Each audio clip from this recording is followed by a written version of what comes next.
evening, everybody. Welcome to the Board of Selectmen's meeting for Tuesday, September 30th. I ask everyone to please rise for the Pledge of Allegiance.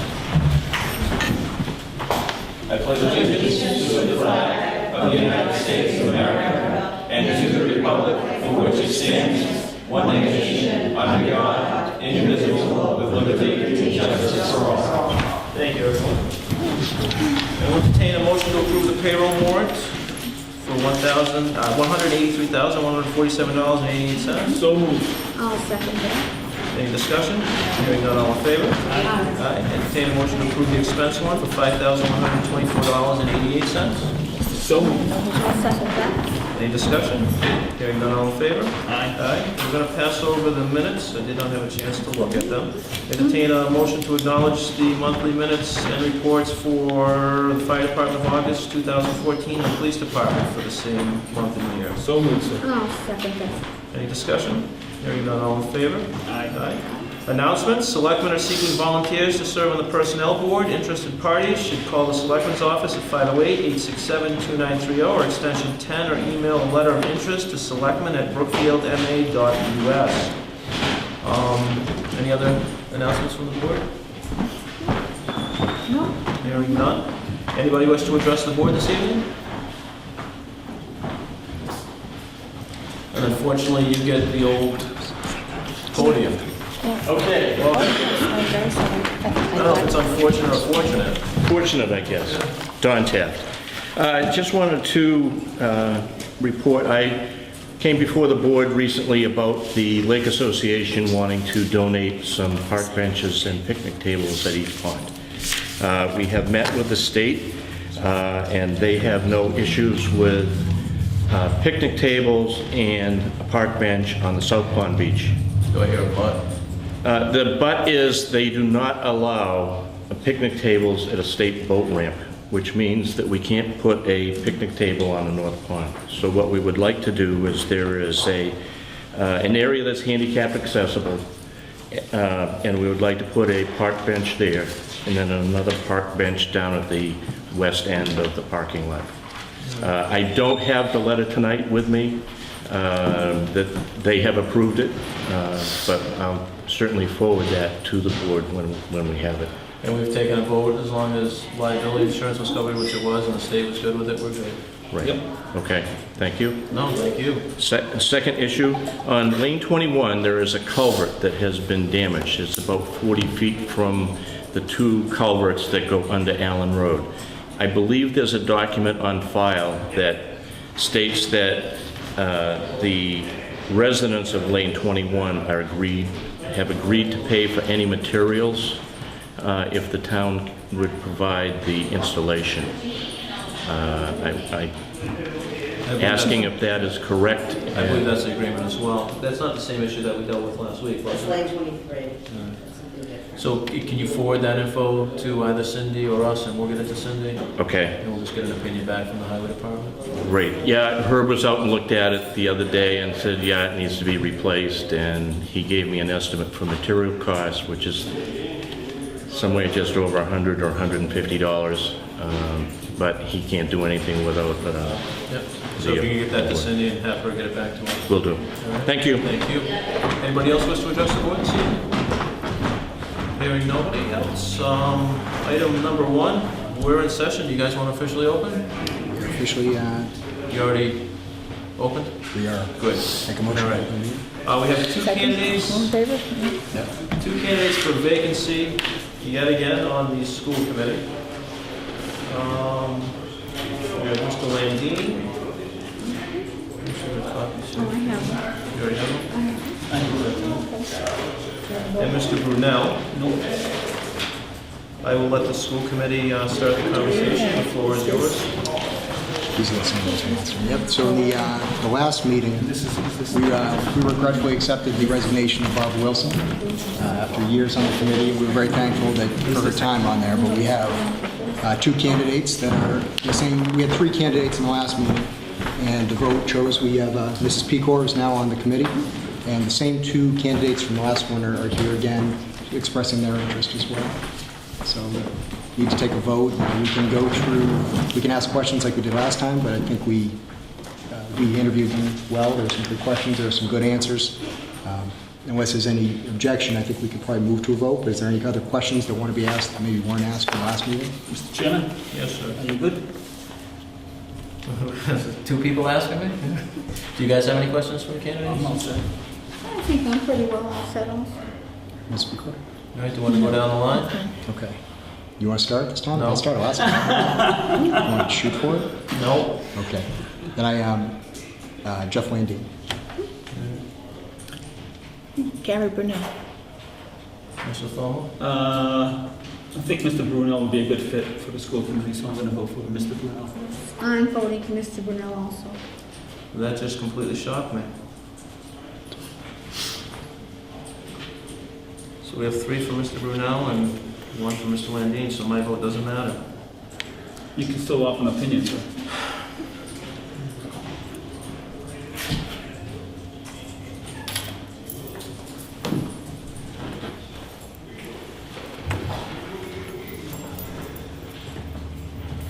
This is one of the toughest decisions I've ever made in my life. You want to have a discussion? I'd like to know why you voted for Mr. Brunel. I said that because I think he's a very good fit for the school committee for this town, at this time. Can I ask what the change was from the last meeting? The last time, looking at his letter a little bit more closely, he's a born and bred Brookfield person. He's on the, No, he's not born and bred. well, he's in town now. Yeah, he's He's in- resided for 20 years. And he's on the Brookfield Advisory. He's shown a great interest in this town. He's involved. And the other, you feel that the other candidate isn't, or the other candidate is? I'm sorry. Do you feel that the other candidate isn't? I'm just saying he's a better fit. That's all I'm saying. And I'm sorry, I'm going to ask you to explain a little bit why you think he's a better fit. Because I think that they're both qualified candidates, but I want to know why you would think one would be more qualified than the other? Just because of what I just stated. But they both have that same, They're not, they're not the same. no. Business manager for 20 years. Mr. Landine is a business manager for years as well. So has a strong financial They're background. both great candidates, don't get me wrong. Don't get me wrong, they're both great candidates. And if And I was going to go for Mr. Landine last time. I'd like to see a unanimous board of us. We didn't have that last time, so my vote's going to go for Mr. Brunel as well. Okay. So I'll entertain a motion to appoint Mr. Brunel. So moved. I'll second that motion. All in favor? Aye.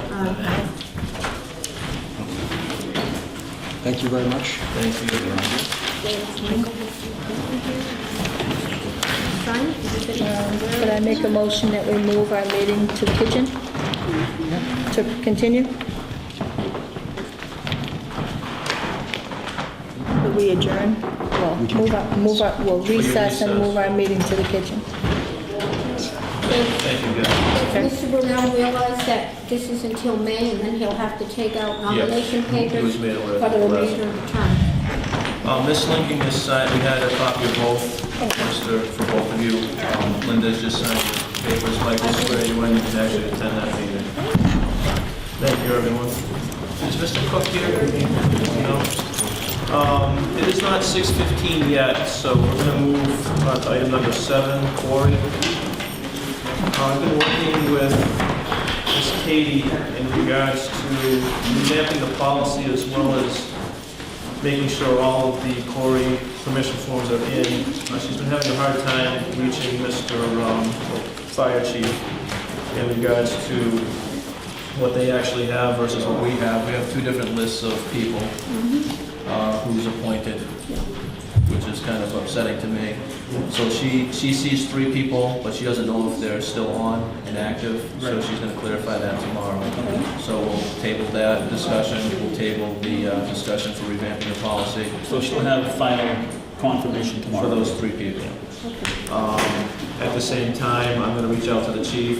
I was on the phone with her a couple times today. She made me aware that I should probably include the chief in a discussion for revamping the policy, which... He's the Corey rep. So you had the same Absolutely. exact label that went off. Yeah. And I had that same, and I apologize for not having that inside. Any further discussion on that? Hearing none. Item number 8 entertain a motion to sign the election warrant for November 4th. So moved, sir. I'll second that motion. Any discussion?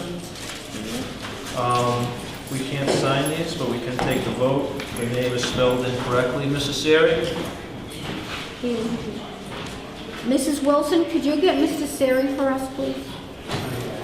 So I'll entertain a motion to sign. We already had a motion, correct? You seconded it? Yep. You said he spelled my name incorrectly. So that has to be correct. Mike, you spelled the names wrong on this? On what? The warrant for November 4th. We can't sign them. But we are taking a motion to approve. What names? My last name, I circled them all. Did I put a P in there? You did. Can we just wipe that out? No, we can't. Any further discussion?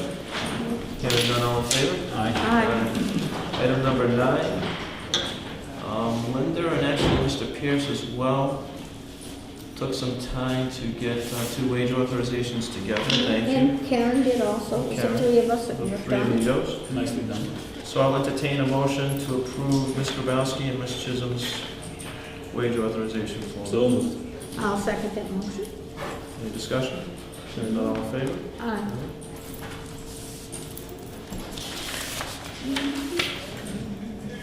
Oh, I saw that.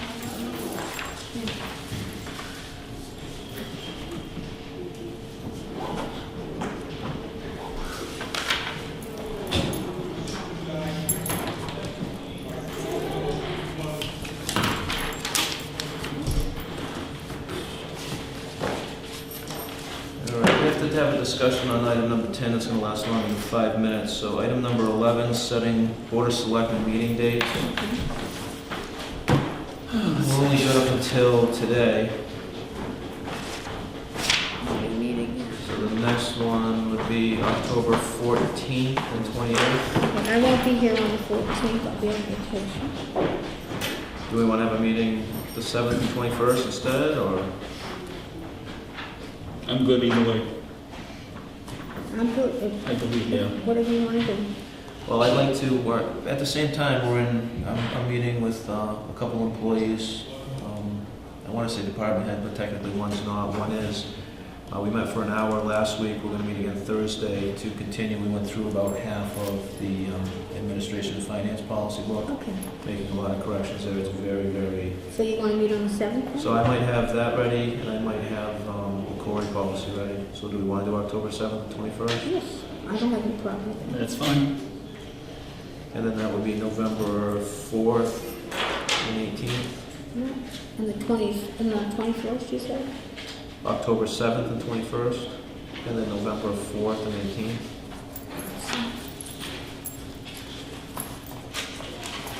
A week and a half before Thanksgiving. We should be okay. And what, the 18th? The 4th and 18th of November. And December 2nd, 16th. Do we want to do the 30th? No. It's right in the middle of the 2 major holidays. Yeah. All right, so December 2nd and 16th. Yeah. Yes, that's good. Okay, so I'll entertain a motion for those 6 dates. So moved. I'll second that. Any discussion? Hearing none, all in favor? Aye.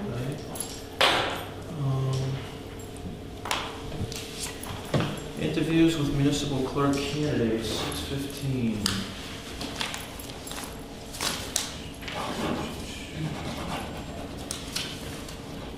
Next packet's in there, because Linda. I believe I already gave it. I got one. Yeah, I I have separated. one too. I'm horrible with pronunciation. Fattisham? Fraction. That would be you then? Yeah. Okay, try saying comptoir.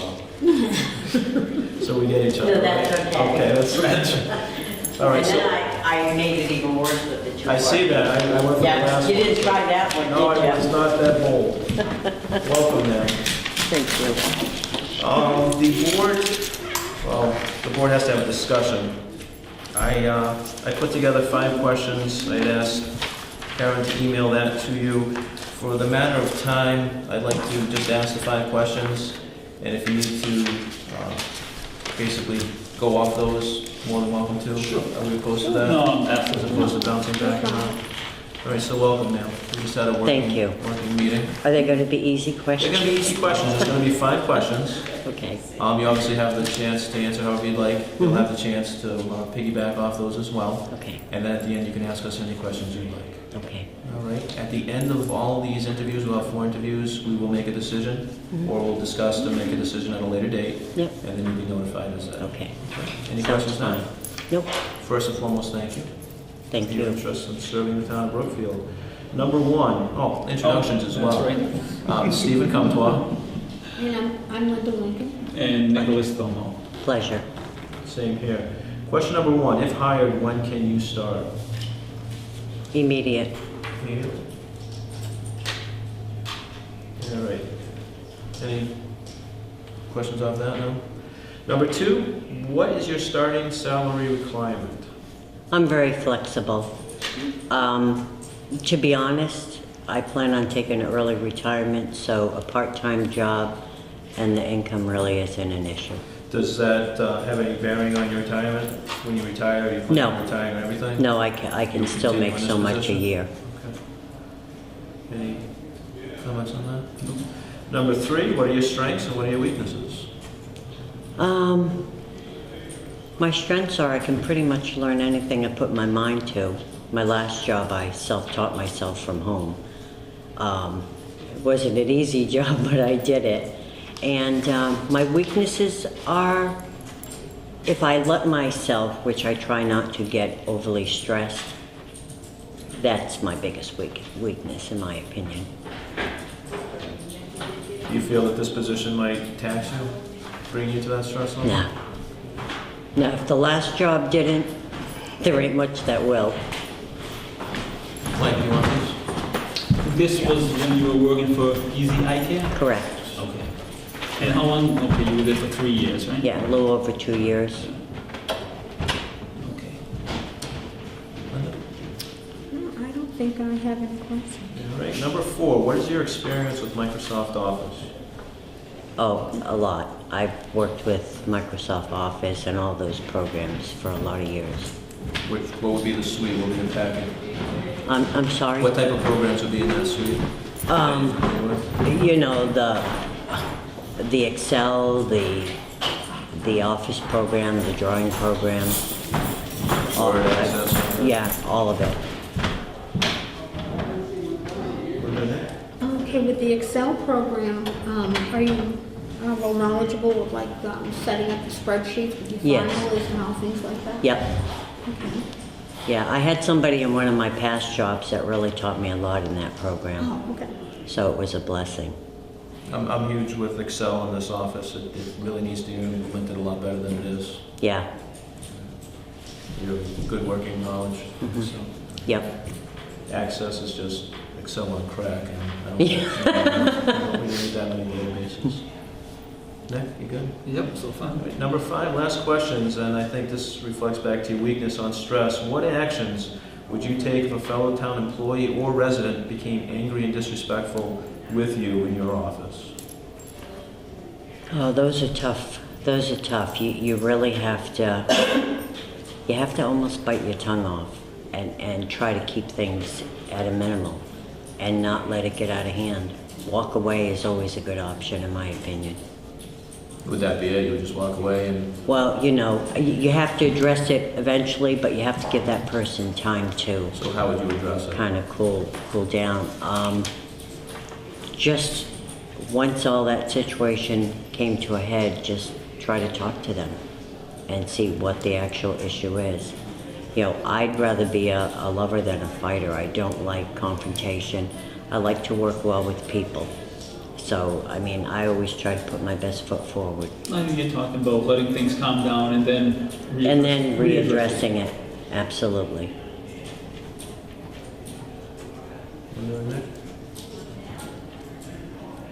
Nothing? No, I've got some just right down. All right, do you have any questions for us? I don't think so. My nerves are pretty shot I'm now so sorry. anyway. We're hoping not. It's not too bad, is it? Understandable. I'm just glad you didn't ask me algebra. Calculus was the sixth question, but I chose not. That's Oh, thank one of the God. classes I've ever taken in my life, so I concur. No other questions? No, I'm good. Now, what was the most present job? This one up here. Right here? Yeah. Okay, so you worked down here from January to February. Okay. Yeah, I ran 5I facilities from home Oh, you and did all the insurance, all the scheduling, you name it, I did it. That's the job I self-taught myself. I had to be on crack to do that, believe me. Insurance is not easy. No.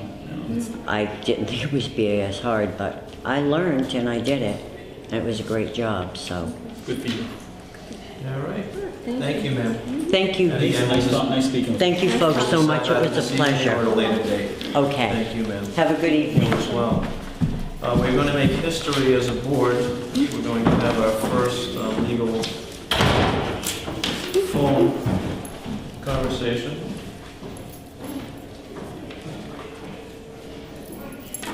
For our next candidate, the first numbers events. Sometimes her husband is looking at us. She's expecting me to Skype, so let's see. How do you pronounce the last name? Horrible.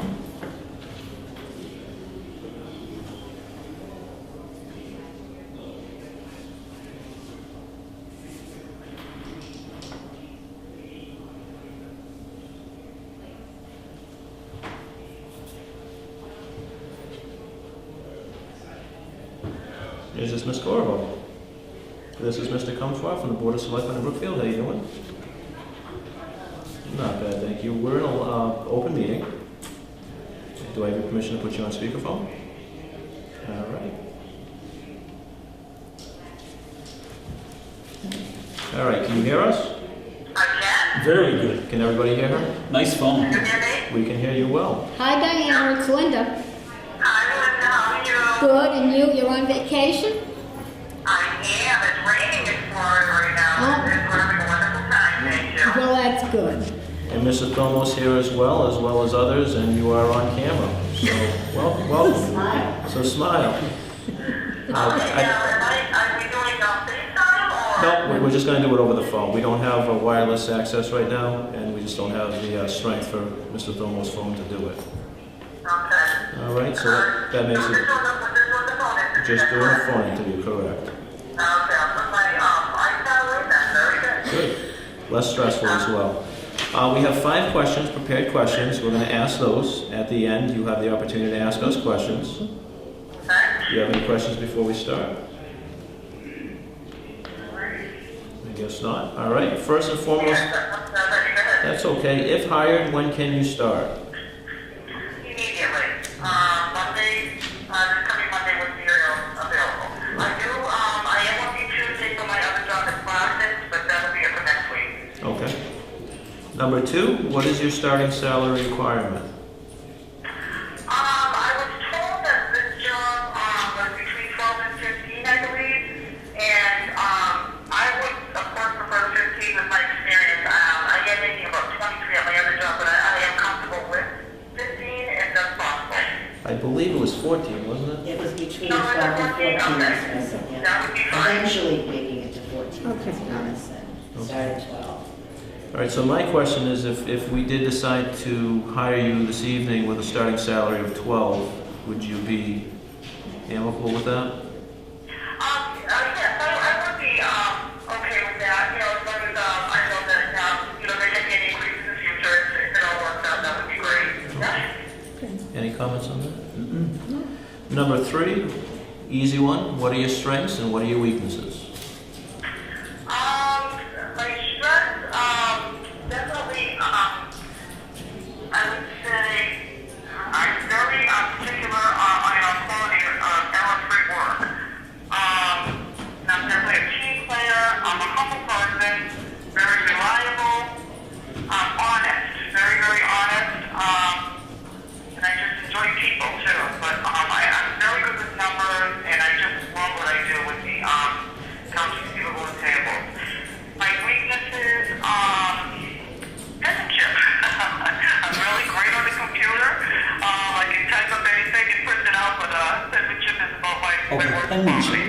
penmanship. What'd you think she said? I had no idea. I just think of autocorrect as my. Diana, I agree with you. My penmanship isn't the best either. I do better when I do type something out. It takes her forever. It takes her forever in a day. Did you guys want to expand on that? Are you good? No, so far so good. All right. Next question. What is your experience with Microsoft Office? Microsoft Office. I would say minimal, but I'm very good at learning anything on the computer.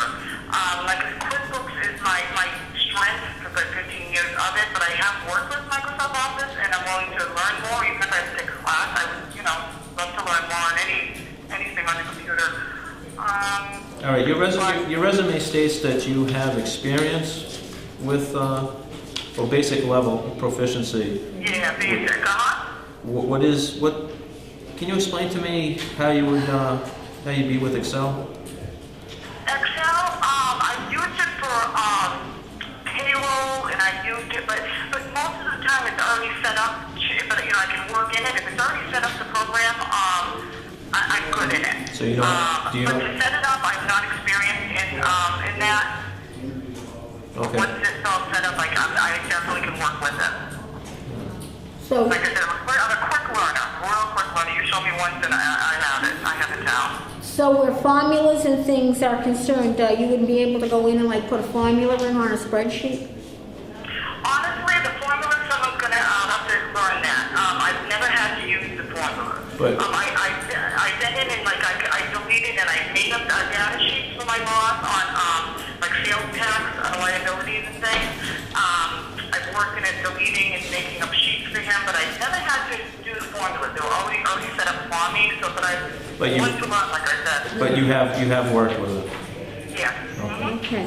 and you can't forget, Linda and Nick, that it's a secretarial, Yeah. clerical position. Oh, absolutely. Yes, and okay.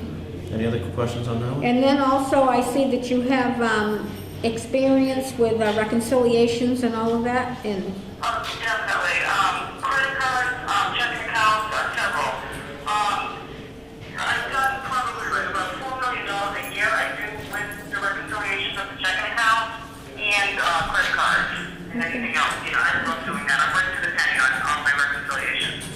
That would be a okay. breath of fresh air. Oh, yes, and then also say if we needed, say, any help where payroll entry or anything like that is concerned, what payroll systems have you worked with? I work with right now ADP and Paychecks. We send no payroll, but I do enter them in, all the details of the taxes and payroll, so I am very familiar with payroll.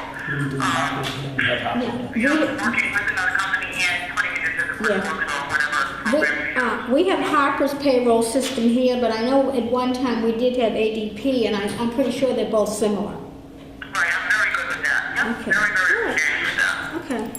All right, the last question. What action would you take if a fellow town employee or resident became angry and disrespectful with you in your office?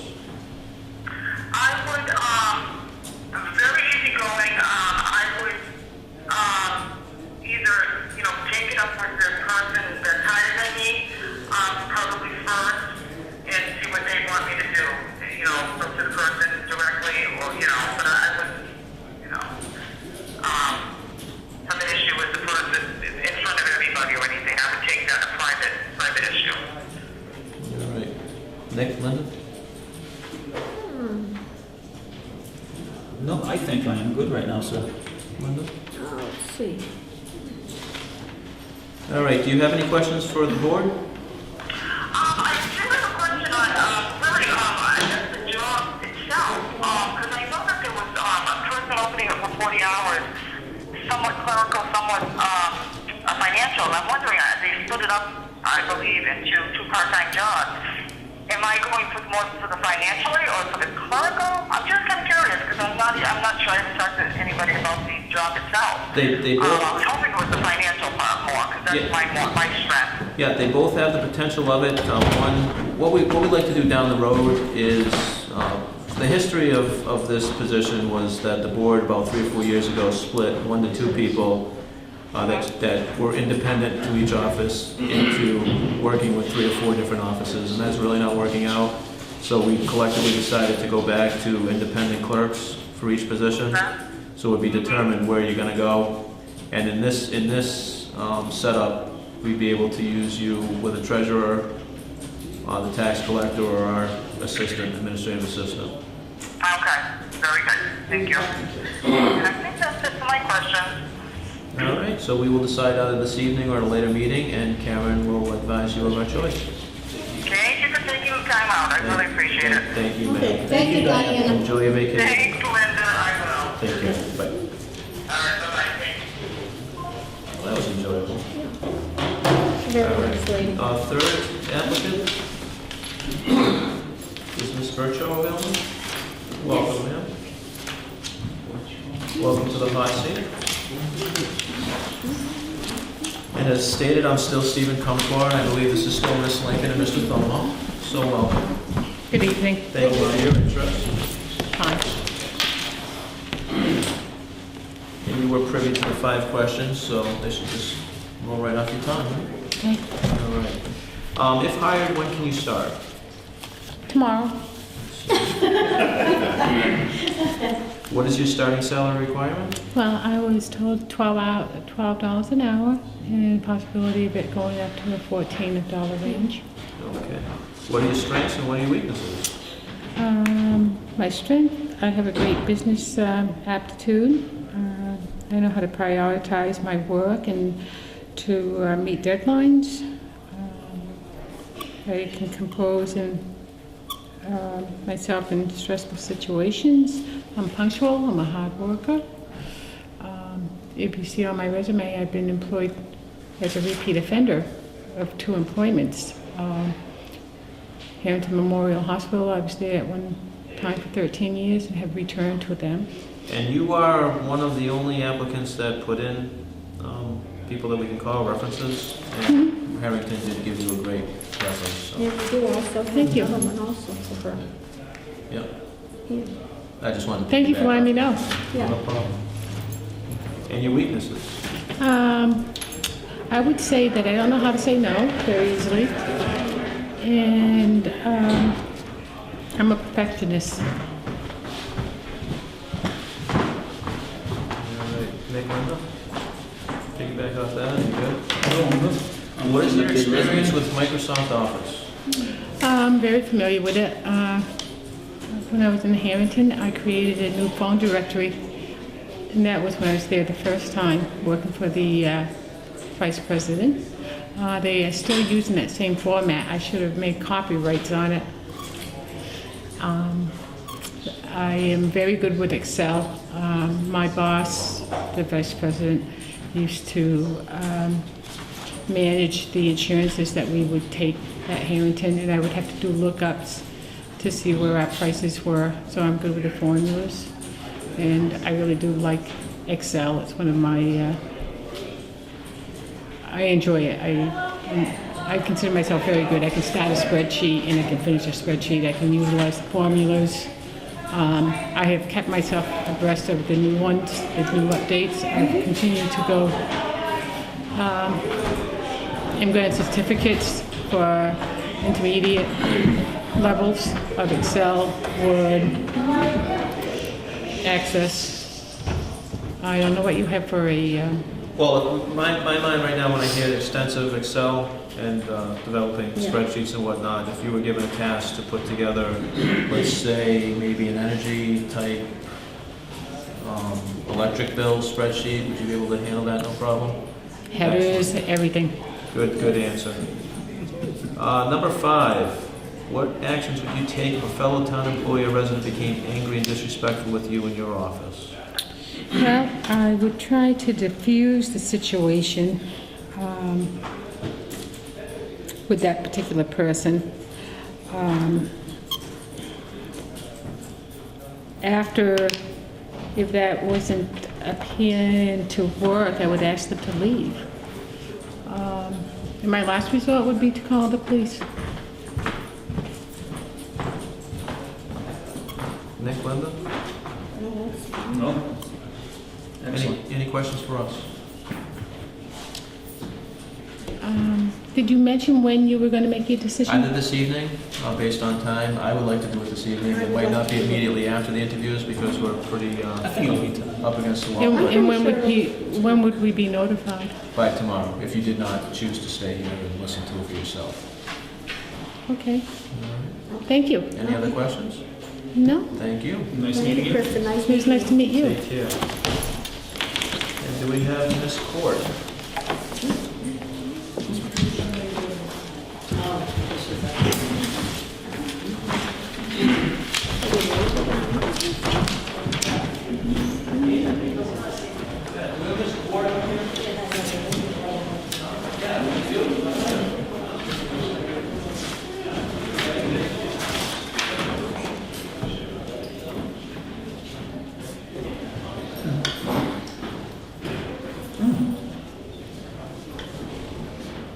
Be about 5 to 10 minutes. Right in the hot seat. Your choice. Would that be right here? Whatever you'd like. Have a seat. Welcome, ma'am. Thank you for having me. Thank you for applying. My name is Stephen Comtois. Hi, We Stephen. have Ms. Lincoln and Mr. Thomo. How are you? Hi. Represent the town of Brookfield as Board of Selectmen. We're going to ask 5 prepared questions. You look so nervous. Deep breath, not a big deal. Just an Okay. interview. I'm sure you've been through worse. This is going to be very easy. At the end of the questions, you'll have the opportunity to ask us any questions. We're going to make our decision this evening, so you have the choice of either staying. We have the presentation that you see out there and a couple of items that we have to take care of. Okay. But we will make a decision. If you choose not to, then Ms. Trainer will inform you tomorrow. Okay. All right? First question, if hired, when can you start? Given our hours, as long as they don't conflict with my current obligations, I would say I could start right away. Number 2, what would your starting salary requirement be? Well, we just received a pay increase just recently of, it brought me up to about $13.24 per hour. I was also actually informed that the starting rate might have been $12 an hour, and that would be acceptable to me. Question 3, what are your strengths and what are your weaknesses? I would say my strengths, again, given our unique schedules, working in a time constraint throughout the week, would be time management. Being proactive is important. Being able to think ahead, anticipate. Weaknesses, I don't know. I think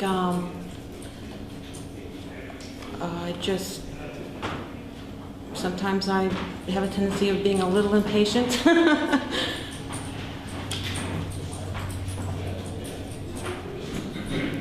Nick and Linda?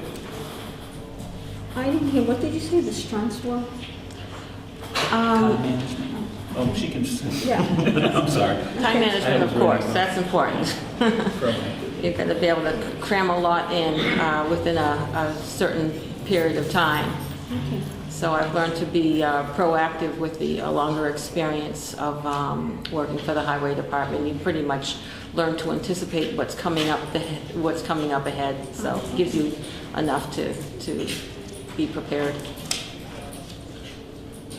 All right, number 4, what is your experience with Microsoft Office? Good experience, lengthy. I would say I'm intermediate advanced. I get stronger all the time. And number 5, last one, what action would you take if a fellow town employee or a resident became angry and disrespectful with you in your office? I would seek out assistance. I would probably not act. I wouldn't react. I would just simply seek out assistance. Look for the nearest opportunity to acquire that assistance and have somebody help me with the situation. But I certainly wouldn't react. Linda or Nick? Okay. Can we go back to number 1, when we asked you if you could start again, when your starting time would be? I see here that you work for the North Brookfield Highway Department. Yeah. And also the Conservation Commission secretary you are, so where would you fit us in? I guess that would have been my question to you, to see what your needs might be. Monday would be my available day. I would have probably an opportunity to request a switching of a day, taking a Thursday and for the highway department commitment and making that a Friday. Gary may allow me to do that, given that they work a full 5-day week. I take off on Thursdays. So you could commit 2 days a week to the town of Brookfield? Two days, right. Unless there are available afternoon hours, I would have to be here at 2:15. I'm committed for the town till 2 p.m. On what days are you committed to the town? Tuesday, Wednesday, and Thursday. There's nothing. Any other questions? Any references? Kim, can you give us any references? You didn't give us any in the... Oh, I didn't. Yeah, I didn't. I worked for Big Y a long time. It was a food service manager. His name is Tom Poulin.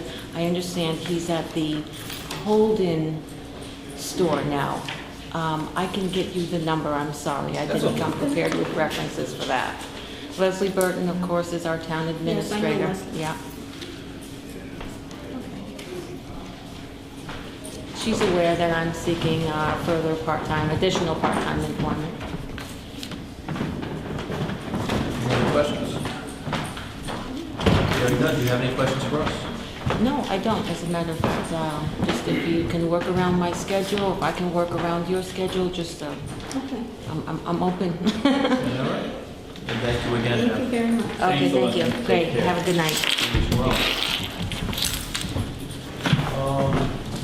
Here's 3 minutes. What I'm going to do is table this till the end of the meeting. We do have the presentation for the Purple Heart Towel. This is the old proclamation that we did sign a year ago. I'm going to welcome our guests.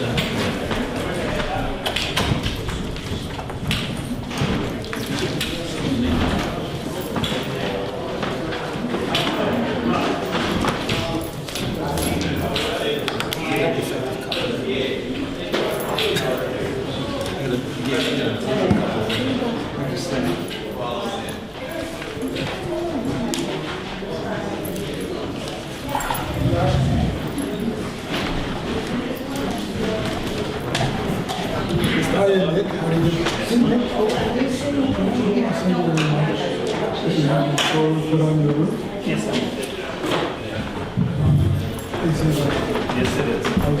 No, it's a local company. It's not local, it's Massachusetts. RG, we got it on my phone. How did they find you as a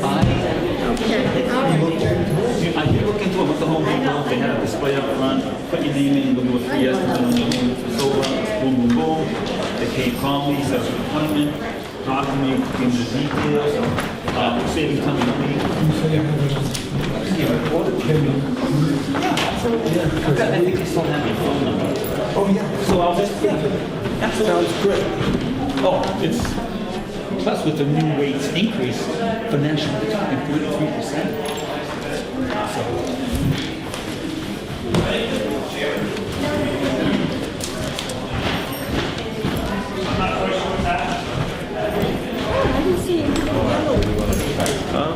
Whatever you'd like. We do have some. Linda, I left you a message. Do you guys need chairs or? It's totally up to you.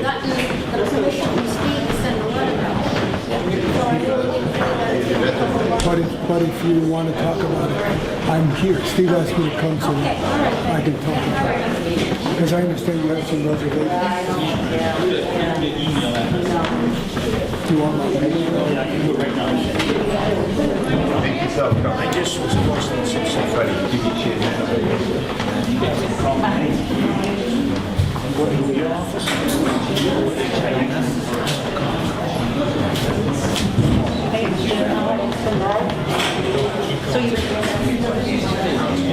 I got my We had that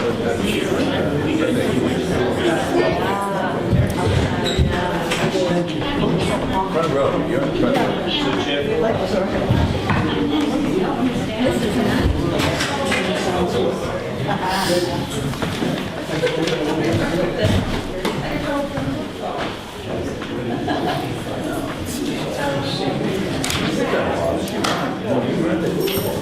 So first and foremost, thank you everybody for coming out. Not only for coming out, but for your service to our country. I'm honored to have a room filled with such distinguished guests. Truly, thank you very much. Our representatives, thank you for coming. And the men and women that stand there humbly, that have served to protect not only this town, but this country, thank you very much. Without further ado, I will open the floor to you, sir, to make your presentation to the town of Brookfield. Thank you. I'd like to present Senator Brewer and Representative Pam Grove that have a proclamation for the town before we make our presentation. Thank you, sir. Thank you all. Thank you, members of the Board of Selectmen in the town of Brookfield, 01506, to be here to recognize the town of Brookfield as a Purple Heart community. This is a very special honor, and congratulations to the Order of the Purple Heart, who have been taking that message and putting it out there for more and more people to understand. And the understanding is very simple. To obtain a Purple Heart means you have shed blood for your country. It's very simple. It was begun by George Washington at Newburgh, New York, carried on by Abraham Lincoln and Franklin Roosevelt. Over the years, even as a little boy, when I first saw a Purple Heart on a man named Dominic Crangels, World War II veteran, left Barrie for 6 years before he returned home, part of the greatest generation. But as you travel around and you see more and more people that you know, I mention very often a man named Walter Hayes from Barrie, who's done a lot with the Order of the Purple Heart. 17 years old, in Korea, took a bullet from a Chinese communist. 17 years old. This young man is in the 8th grade. He's only 4 years younger than that man who took, think about those people. And then I come to Brookfield, and I see Bob Wilder, United States Marine Corps, Korean War, historian and patriot. While Ann Goby and I were out in the parking lot, who drove by but Joe Murray's wife? Because you always know the plate, IWO, Iwo Jima. Think about Iwo Jima, my friends, because Joe, if he was here, would be telling you. 6,000 Marines died in 30 days. 32 Congressional Medals of Honor in 30 days. All Purple Heart recipients. And my pal, where's my pal over there? See the red hat for that man standing against the wall? That man's name is Michael O'Keefe. He's my hero. You may not know that. 3 Bronze Stars, 3 Purple Hearts. I told young Mr. Sullivan, the real heroes of our world are not the ones who wear uniforms for the Patriots in Foxborough or in Fenway Park or on stage. Chairman Comtois said that very accurately. The real heroes are the military order of the Purple Heart. So I present you with this citation recognizing your welcoming town to do this. This is a big deal and a special deal. The Commonwealth of Massachusetts, be it known that the Massachusetts Senate extends congratulations to the town of Brookfield in recognition of your being named a Purple Heart community as a testament of the town's spirit towards veterans who have earned the Purple Heart and service members who have made the ultimate sacrifice. Signed by Senate President Treese Murray and myself, Stephen Brewer, on this day, September 30th, 2014. I present this to the Board of Selectmen so it can be displayed and so that all who look at this can know that the real heroes are amongst us and they walk amongst us. And it'll be displayed proudly, very proudly.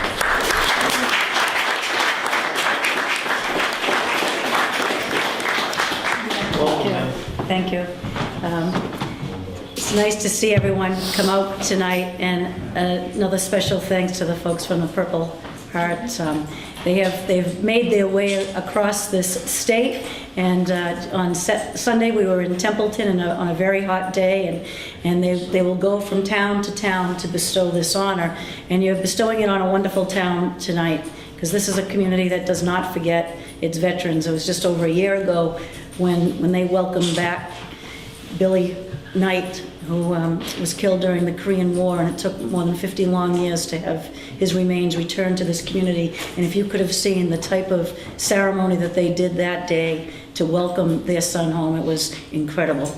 And so on behalf of the House Representatives, also, Mr. Chairman, in recognition of the town being named a Purple Heart community, and in recognition, too, of this town's continuing commitment to the sons and daughters of Brookfield, who've served in the United States military, and those who shed their blood for all of us.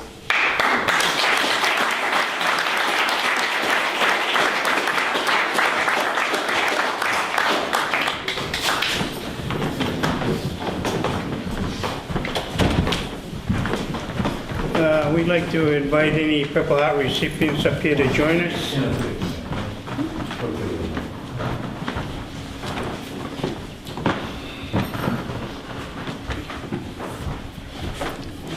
We'd like to welcome town of Brookfield to the Purple Heart community. And on behalf of the Military Order Purple Heart Department of Massachusetts, we'd like to present you with a certificate of acknowledgement to the town of Brookfield being designated as a town in the Commonwealth of Massachusetts being known as a Purple Heart community, honoring all who have made the ultimate sacrifice and shed their blood, defending our country in all wars from Brookfield, Massachusetts, and honoring August 7th as Purple Heart Day. We'd like to present this to the Board of Selectmen of the town.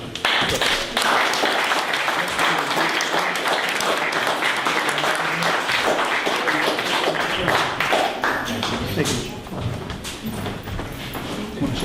Thank you. Thank you, sir. They want a group photo? Who's taking the photo? Get it in front here, everybody. In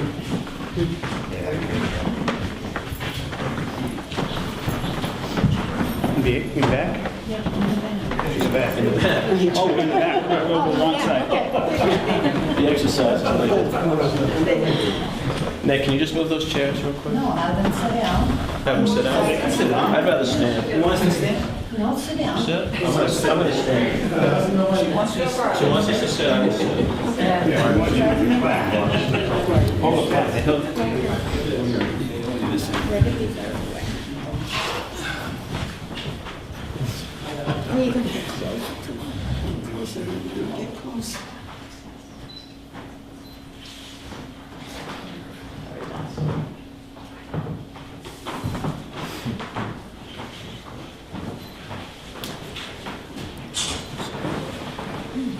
Anybody else? Yeah, one more. Thank you. Two more. A couple more. Run, Jen, run. Yeah. It's been a long day, I'm not gonna go trying. Steve, move your arm. Sorry. Okay, thank you. Good job. Good job.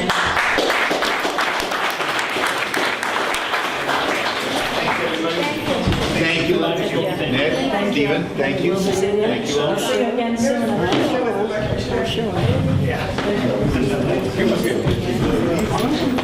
Good job. You're getting good at that. We're getting to Good be job, pros and Linda. everything. I still got 3 more months. There we go.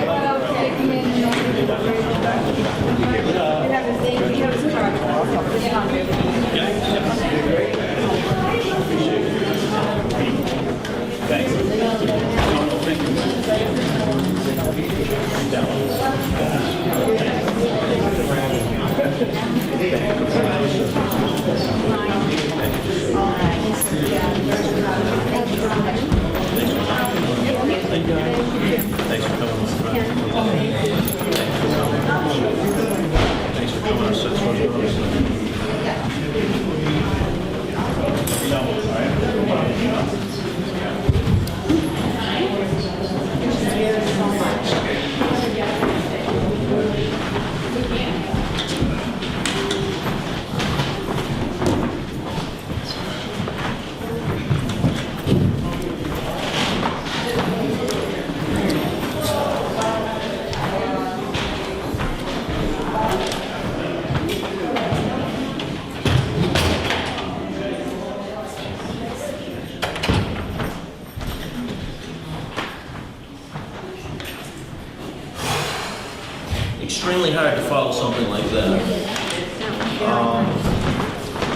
I would like to, I felt really bad that I actually didn't invite my father to that. I didn't think it was going to be as memorable as that was going to be. For all that don't know, I'm actually a Gold Star family member. My grandfather, my father's father, was killed in action in Korea, and he received Purple Hearts, Bronze Stars as well.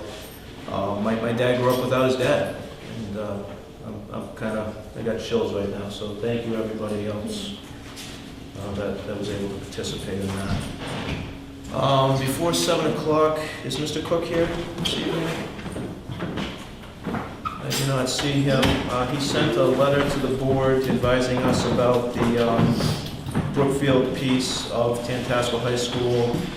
I guess his committee is working with no parking enforcements on both sides of the soccer field. I have not had a chance. This is the first time I've seen this. I didn't even know it was on the agenda this evening. Well, I did speak with Mr. Cook a while ago. It was a few weeks ago. Well, this issue came up several years ago Is as that well. with the enforcement of the parking at the Tantasco field? Under Mr. Durgan's administration, I think this letter actually states, and I remember it, Sturbridge's offices were actually ticketing Yes, cars. that's what on Brookfield property. side. But now it's become an even bigger issue because now both sides are labeled no parking. Right. In the town of Brookfield. In the town of Brookfield. They're doing this on our town. So that is a minor issue. Yeah. I'm going to state, just for my own sake, that it is a minor issue, because if we have school administrators deeming that it's unsafe to park on both sides for access for emergency vehicles, then I'm okay with that. So, do you want to reach out to the chief, Nick, or? Sure. Okay. So we have acknowledgement of that. Do we have Mr. Mansfield at all? Did we give him a time to come? Didn't give him time. All right, if he shows, we'll entertain it. If he does not show, let's have the conversation now. We did a walkthrough, I want to say it was about a week, it could be 2 weeks ago now, time does fly. Tantasco Electrical Department himself came in. They're going to give us a quote for a keyless pad for entry, video cameras, which would be a 5-camera system, upgradable to an 8-camera system. Charter meeting? Yeah, at 7 o'clock. And then the panic alarms. And the panic alarms was a priority on his list. Originally, it was going to be a panic alarm only for the tax collector, but we're going to basically wire every single desk. I actually met with Scott last night. I ran into him at a football game. He stated to me that the price tag for everything is about $3,000. He went out to 2 different vendors. The second vendor hasn't given a complete estimate, so he's going to get those together. Hasn't emailed me or Karen. He said that email when he had them, so I'm assuming he doesn't have it yet. So we don't have anything on paper regarding what the details are? Nothing that we can look at, but I have a pretty good working knowledge of it if you have questions for me. No, I'm familiar with it too. I just wanted to look at the details of it actually. That's all. So his advice was for a keyless entry on the handicap door, primarily just because you need a handicap entrance. So if anyone needed to access the building at night, they would have that option. Take away the keys, and then the camera locations would be 2 in the hallway here, 1 or 2 in the town clerk's office, and then 1 or 2, 1 by the mailroom to alleviate the need to move the mail, and then 1 possibly in the hallway. I think we also should have a keyless entry for the front door too. We can have that discussion with them as well and get those. And then part of that panic, that's a discussion we need to have with this distributor, would be monitoring of who's going to monitor that panic alarm and where we go to and whatnot. Sounds like it should go right to the police station. You'd like to think, but he might have another idea, thinking outside the box. I was under the understanding with the panic buttons that it would go right to the police station. I would take orders from the chief to see what he recommends for a private company or the chief, because that station isn't manned all the time. So I don't know if we can go out to our regional dispatch, or how would that work? So those are questions we'd have to have with the chief. All right. Any further discussion on that? Seeing it's 7 p.m., I will entertain a motion to enter a public hearing for charter communication. So moved. I'll second that. Any discussion? Hearing none, all in favor? Aye. Ms. Mahoney, did you want to take the floor? Welcome, ma'am. Thank you. And the floor is yours. think I'll sit for this. Good evening. As everyone who's here for the hearing signed in, there is a aqua-colored clipboard going around.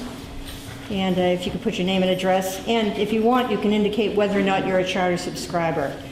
Let me start off by saying that I'm going to be sending along the regrets of Mr. Thomas Cohen, who is the Director of Government Relations for Charter. He has 2 of these hearings going on tonight in Vermont, in addition to this one. And there isn't anybody else available who's authorized to come here and speak on Charter's behalf. Fortunately, that's not a legal requirement. And he's asked me to give him the input that those here give me and pass it along to him so that he will have the comments of this body and anybody else who wishes to give feedback between now and the time a new contract is signed. I'm also going to request, if he has the time, to come in and make an informal appearance at a regular meeting so that he can answer questions in person.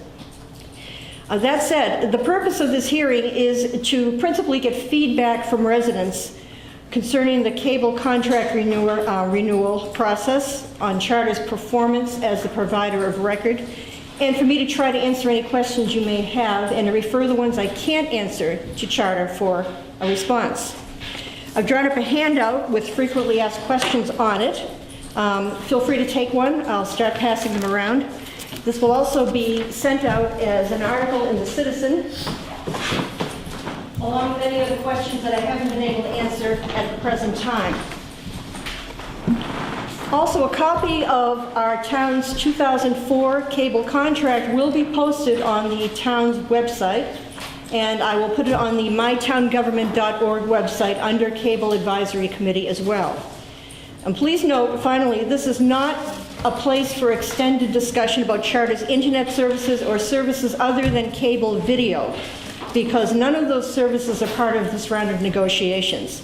The handout does give you some information on where you can go for information about those services online and where you can give input to Charter about those services. All comments and questions here will be transcribed, made part of the public record for this hearing, and will be taken into consideration by the Cable Advisory Committee as part of the negotiations process. We also encourage feedback from those of you viewing on Channel 13. We'll have information on how to do that on the bulletin board on Channel 12 and on the official town website. Finally, I already mentioned that there will be a mention of this in the Citizen. We'll also probably put more information about other questions that may occur to you at this time with answers. Sharon, can I Yes. have a handout, please? Of course. We don't.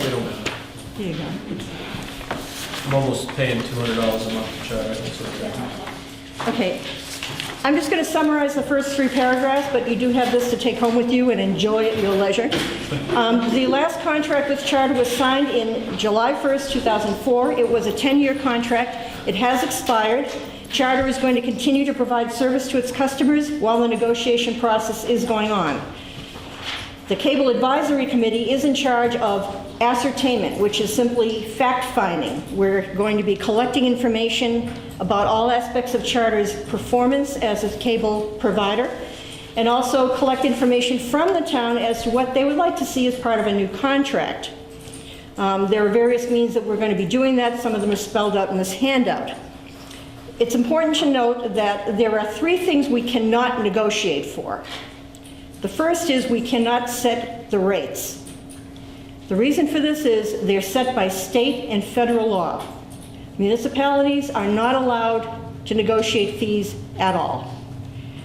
The second thing we cannot negotiate is what program selections they offer or what program packages they offer. That again is set by state and federal statute, so we don't have any say in that. If you folks want to comment to Charter about those 2 things, give me your email address and I will refer you to the proper outlet for that, which is on Charter's website, and they have to keep a record of such complaints. So that would be a good way to go about it. But to bring them up here would really serve no purpose because they're not going to be part of the negotiations.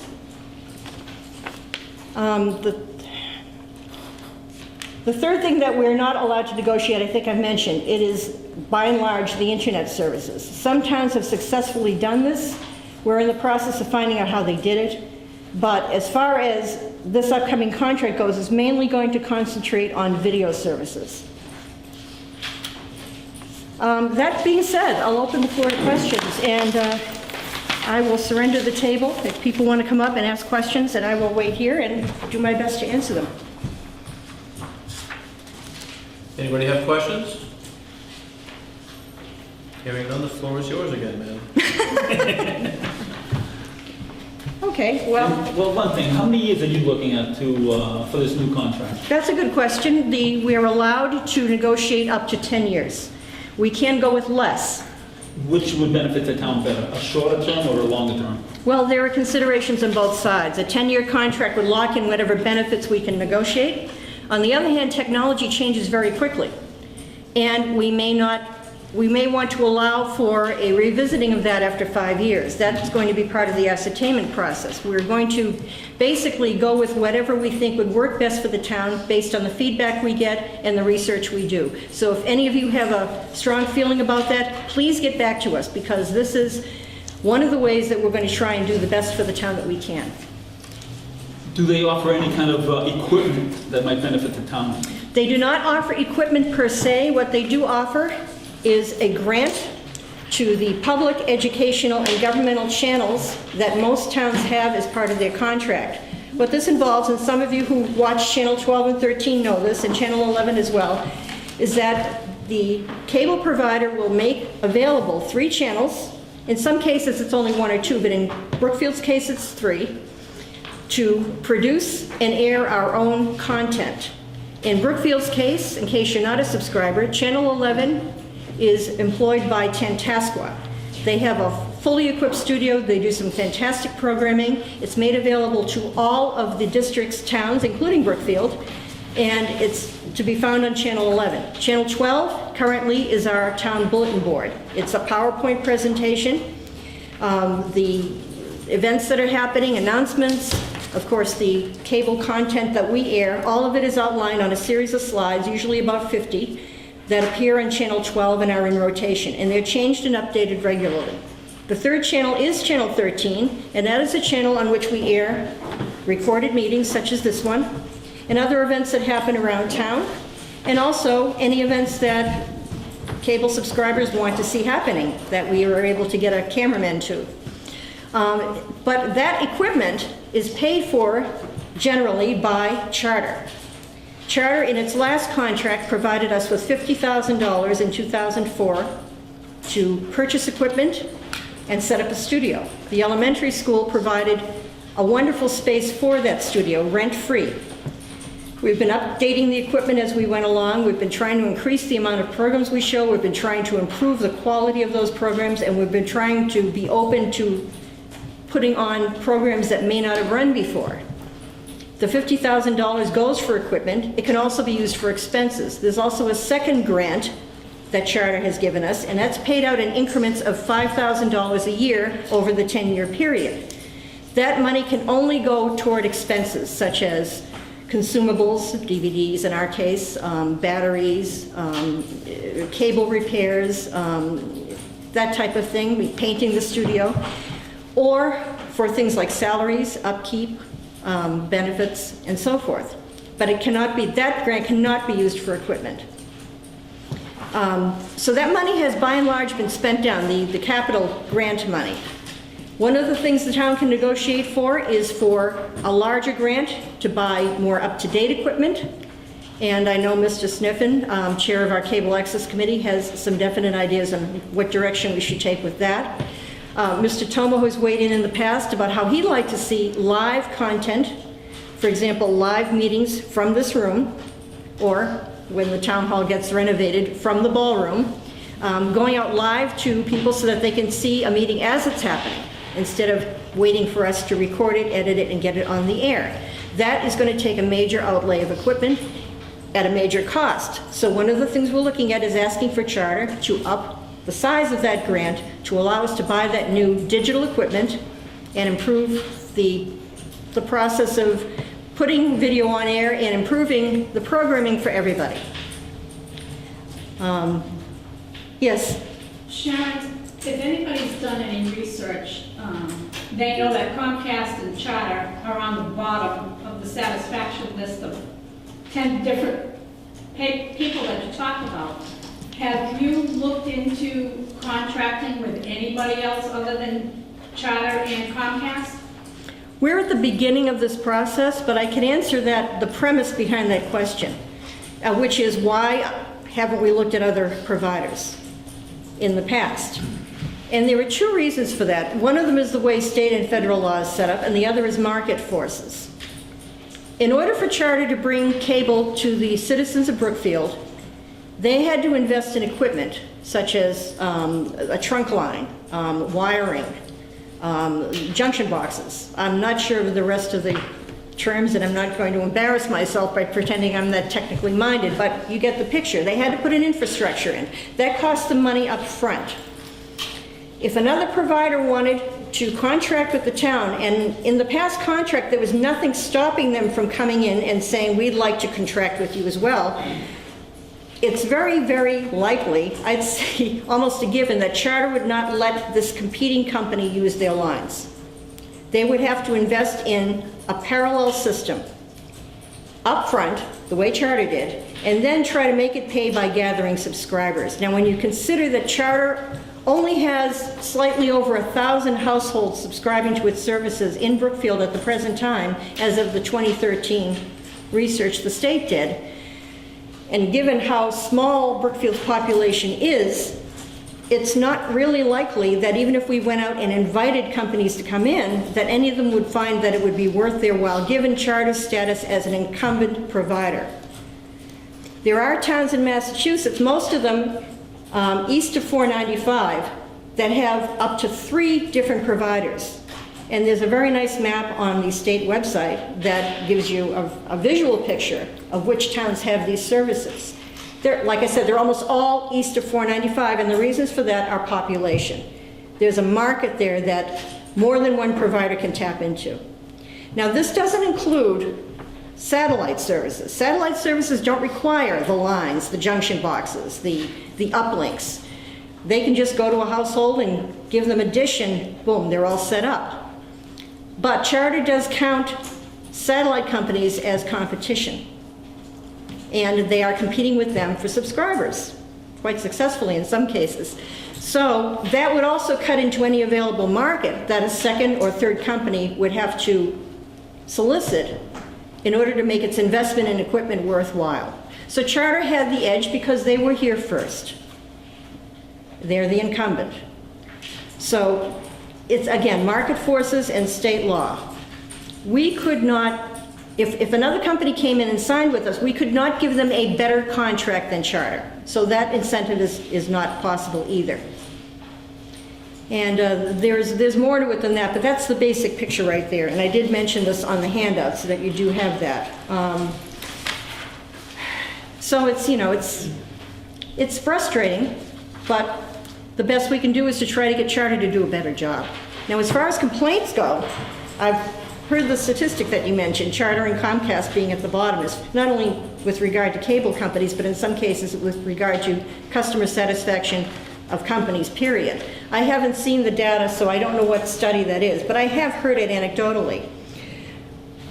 The power that subscribers have is, right now, while a contract's being negotiated, is to register your displeasure to Charter and document it.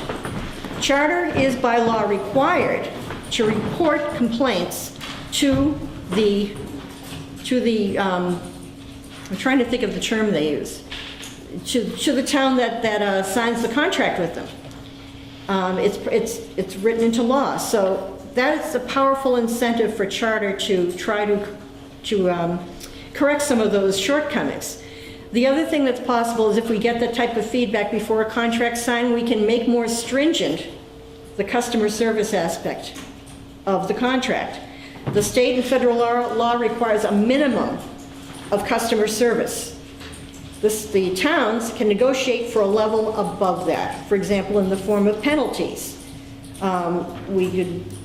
Just to pull a statement out of the air, a town could say, if a customer makes a complaint and it is not answered in X number of days, and they report it to the town, a penalty can be set against charter. That's an example. I don't have an actual example with me, but that's along the lines of what I'm talking about. So it's important for people who have had negative experiences with charter now to step forward, or positive experiences for that matter, to step forward and weigh in about the level of service you get. Because it helps us when we go to charter and say, well, this is the way it is, and this is what we'd like to see, and what are you going to do about it? Does that answer all your... Thanks. Anybody else? Yes. I may be in the minority, but I'm very happy with charter. Well, that's important too. I've had very good service whenever anything's gone wrong, and I'm happy with the channels that we sent it. And the only thing I object to is all the junk mail you get. Always trying to get you to take more than you want, what you really want. Right. But I don't understand this business that they say Central Massachusetts, this Comcast and charter business about that they're going to exchange an area or something. I don't understand that. I'll explain that as best I can.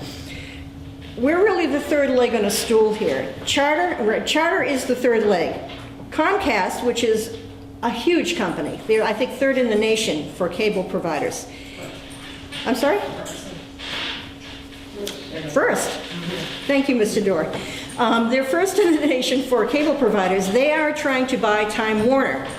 Time Warner does have a few towns lined up as contract holders, but they're all in the Berkshires on the New York line. In order to avoid federal antitrust laws, because right now the FCC, the Department of Justice, and the Federal Trade Commission are all looking at this proposed deal very carefully. In order to avoid antitrust laws, Comcast has tried to sweeten the mix by offering to exchange customers with Charter.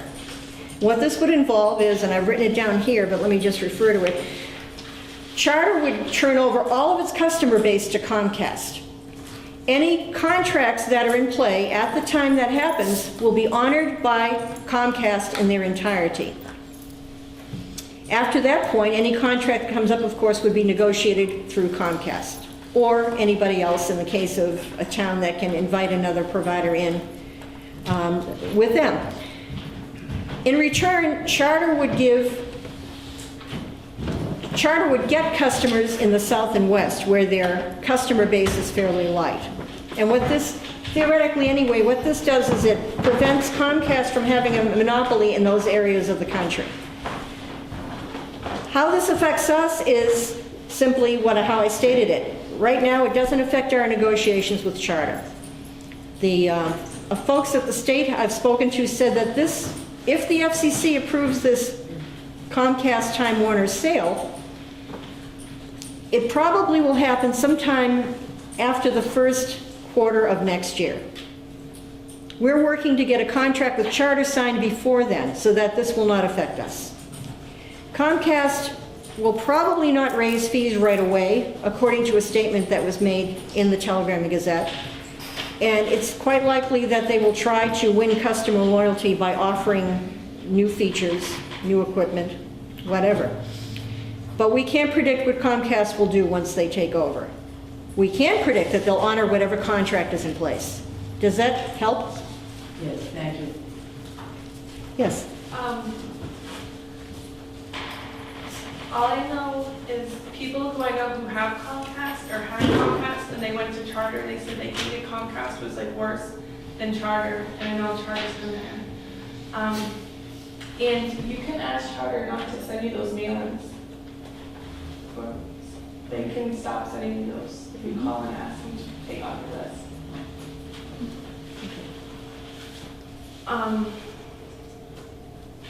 And so you said if I have a complaint against Charter, I can write to you or to the town? No, well, you should write to the town just so we have a record of your complaint, so that it doesn't get lost. Okay. And so that we know that you've acted. But you should also write to Charter. And on this document that I've written up, there are some website addresses where you can look for information on how to do that. I had Charter for like ever, and I never had a problem with them. And then I went to DirecTV, then when I went back to Charter, I've had problems with them ever since. And then I went to Brookfield, and I couldn't help them. Well, like I said, it's important that people with complaints, rather than just complaining to your neighbors or even complaining to town officials, that you... Oh, I call them all the time. Yeah. Complain to the people who can do something about it, namely Charter, and let us know either by sending us an email, sending me an email, and if you like, I'll give my email address out before this is over, and let me know that you did complain, and what date, and what the nature of your complaint was, or you can simply CC me, copy me a copy of the email so that I'll have a record of it as well. And when we sit down and start talking turkey with Charter, we can show them and say, what can you do about this? Mr. Heller?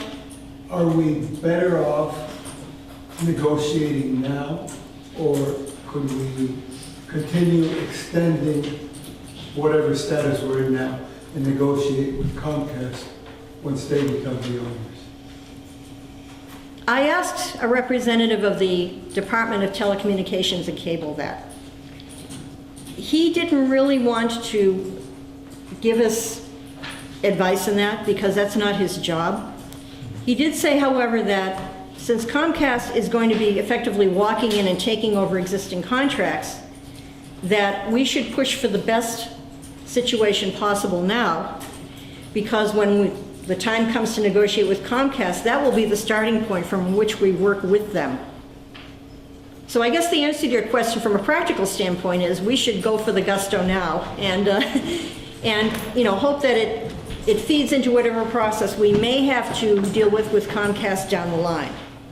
And Charter, knowing that they're going to be leaving, may be more amenable to giving us a better deal. They may. It remains to be seen, but it's certainly something that's possible. Sharon, when do you foresee the beginning of the contract negotiations? As I said, we're hoping by the end of March we'll have something signed. We'll have something forwarded to you folks because you are the issuing authority as the Board of Selectmen. Our job as Cable Advisory is to do fact-finding, information gathering, finding out what the town wants, which is why I'm here now asking you to give us feedback, and then advising the Select Board when they do the final negotiations. Because we can't sign the contract, but they can. So you do the preliminary negotiations? Absolutely. Who's doing it with you? Well, Mr. Tom Cohen, the Director of Government Relations, is my main contact. I've spoken with him several times, mainly about procedural issues. And again, he regrets he cannot be here tonight. How I see this happening, and it differs from town to town, is that we basically do the legwork, and we hand you what results we get, either in the form of a draft contract or in the form of a list or whatever form you think might be most useful to how you want to proceed. And then you sit down with Charter, and we can be there to answer questions, and then you talk turkey with them. I'm hoping that will happen sometime after the holidays, so that we can get everybody lined up by the first quarter of 2015. So you said you're considering doing maybe a 5-year contract instead of a 10? No, I didn't actually. What I said was it's possible. It's possible. It's possible. And it would depend on feedback from the town. It would depend on any experts that we consult about how fast technology is changing. It's certainly an option. But right now, the norm is for a 10-year contract simply because the negotiation process is such a long, I didn't want to put it that way, but yeah, it's a very involved process, and most towns don't want to go, through that, more than once every 10 years. And if you write a contract that looks forward, that anticipates technical and scientific advances in communications, you can usually come out ahead, so that by the end of your 10 years, you haven't fallen too far behind other communities.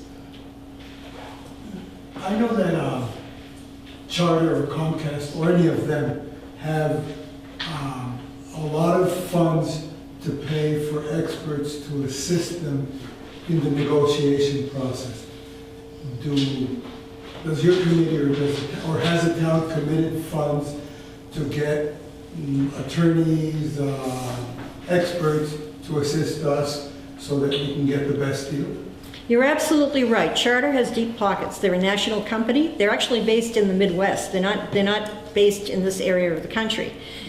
And they have whole departments full of lawyers who do nothing but look over contracts and help them with negotiations. We have us.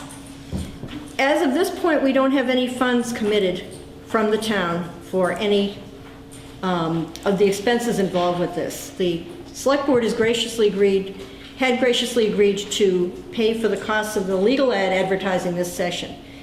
We do not have any funds for legal help. There is a lawyer on Copeland and Page's staff who is versed in communications technology and who has negotiated contracts on behalf of towns. However, that is not, from what I understand, that is not part of our town's contract for services with Copeland and Page.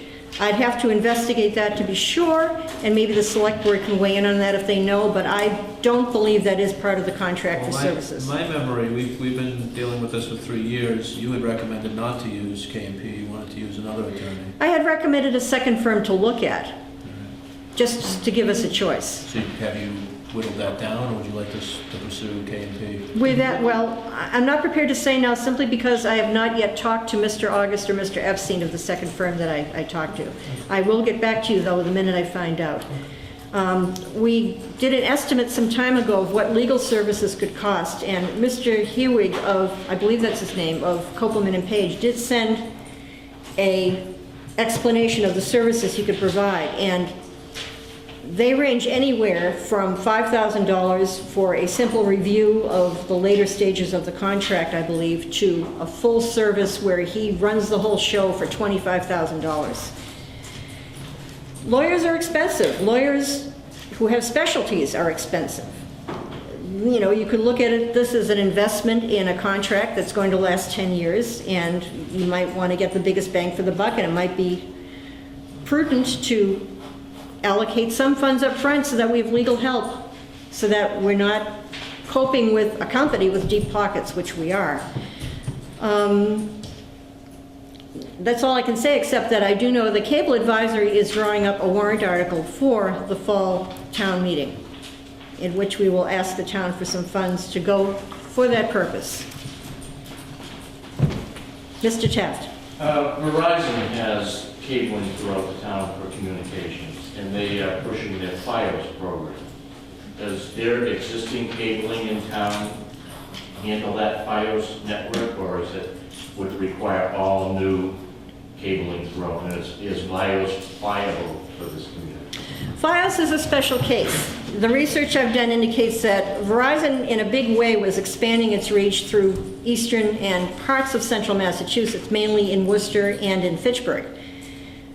The latest intelligence I was able to find, both from news reports and from postings on the FCC website, is that Verizon has stopped that aggressive push into this area. And I suspect the reasons are the same reasons I gave for why other companies aren't coming out here, because the customer base just isn't there in this type of community. There are some wonderful things about being in a small town, but this doesn't happen to be one of them, at least from the standpoint of getting a variety of services in this, this technological aspect. Did someone else have their hand up? Yes. Back to like the lawyer and the contract thing. Do you talk to other towns? Like, can, like, say all the Brookfields got up against charter, or does everything have to be its own? Each municipality has to sign its own contract. But towns signing, but like, so could you talk? Oh, absolutely. That's part of the ascertainment process. I have some contacts in West and East Brookfield that we're going to talk to about not only how they went through the process, but what they were successfully able to shoot for. Oh, okay. It's a really good thing to do, because then you see how successful other towns were. Can I recommend to reach out to Charlton as well, if you haven't already? Charlton. Because was it AMRAC that used to run both Brookfield and Charlton, and Charlton Yes. bought into it, so they might have some working knowledge with, because I believe AMRAC supplied Brookfield and Charlton. AMRAC was the original provider for Brookfield, and then they rotated through a couple of others before Charter took over. But I think it was out of one central office out of Charlton that hit both towns. Right, and Charter does operate out of Charlton. That's their regional node here, so it kind of makes sense. Yeah, I'll approach them. And any of you on the board have any more suggestions like this, send us an email because we need all the help we can get. Linda? Sharon, I know that there was something in the Telegram and Gazette last week, I believe, on the town of Leicester, who is currently doing negotiations with Charter, and their select board, I don't know what process they're using, but according to the paper, their select board is really trying to assure the town that this, and this is going to happen before they sign over that contract. So I don't know what they're looking at, but it might be something that this town might be wanting to look at too. Okay, we will contact them and pursue whatever we can find out about their process.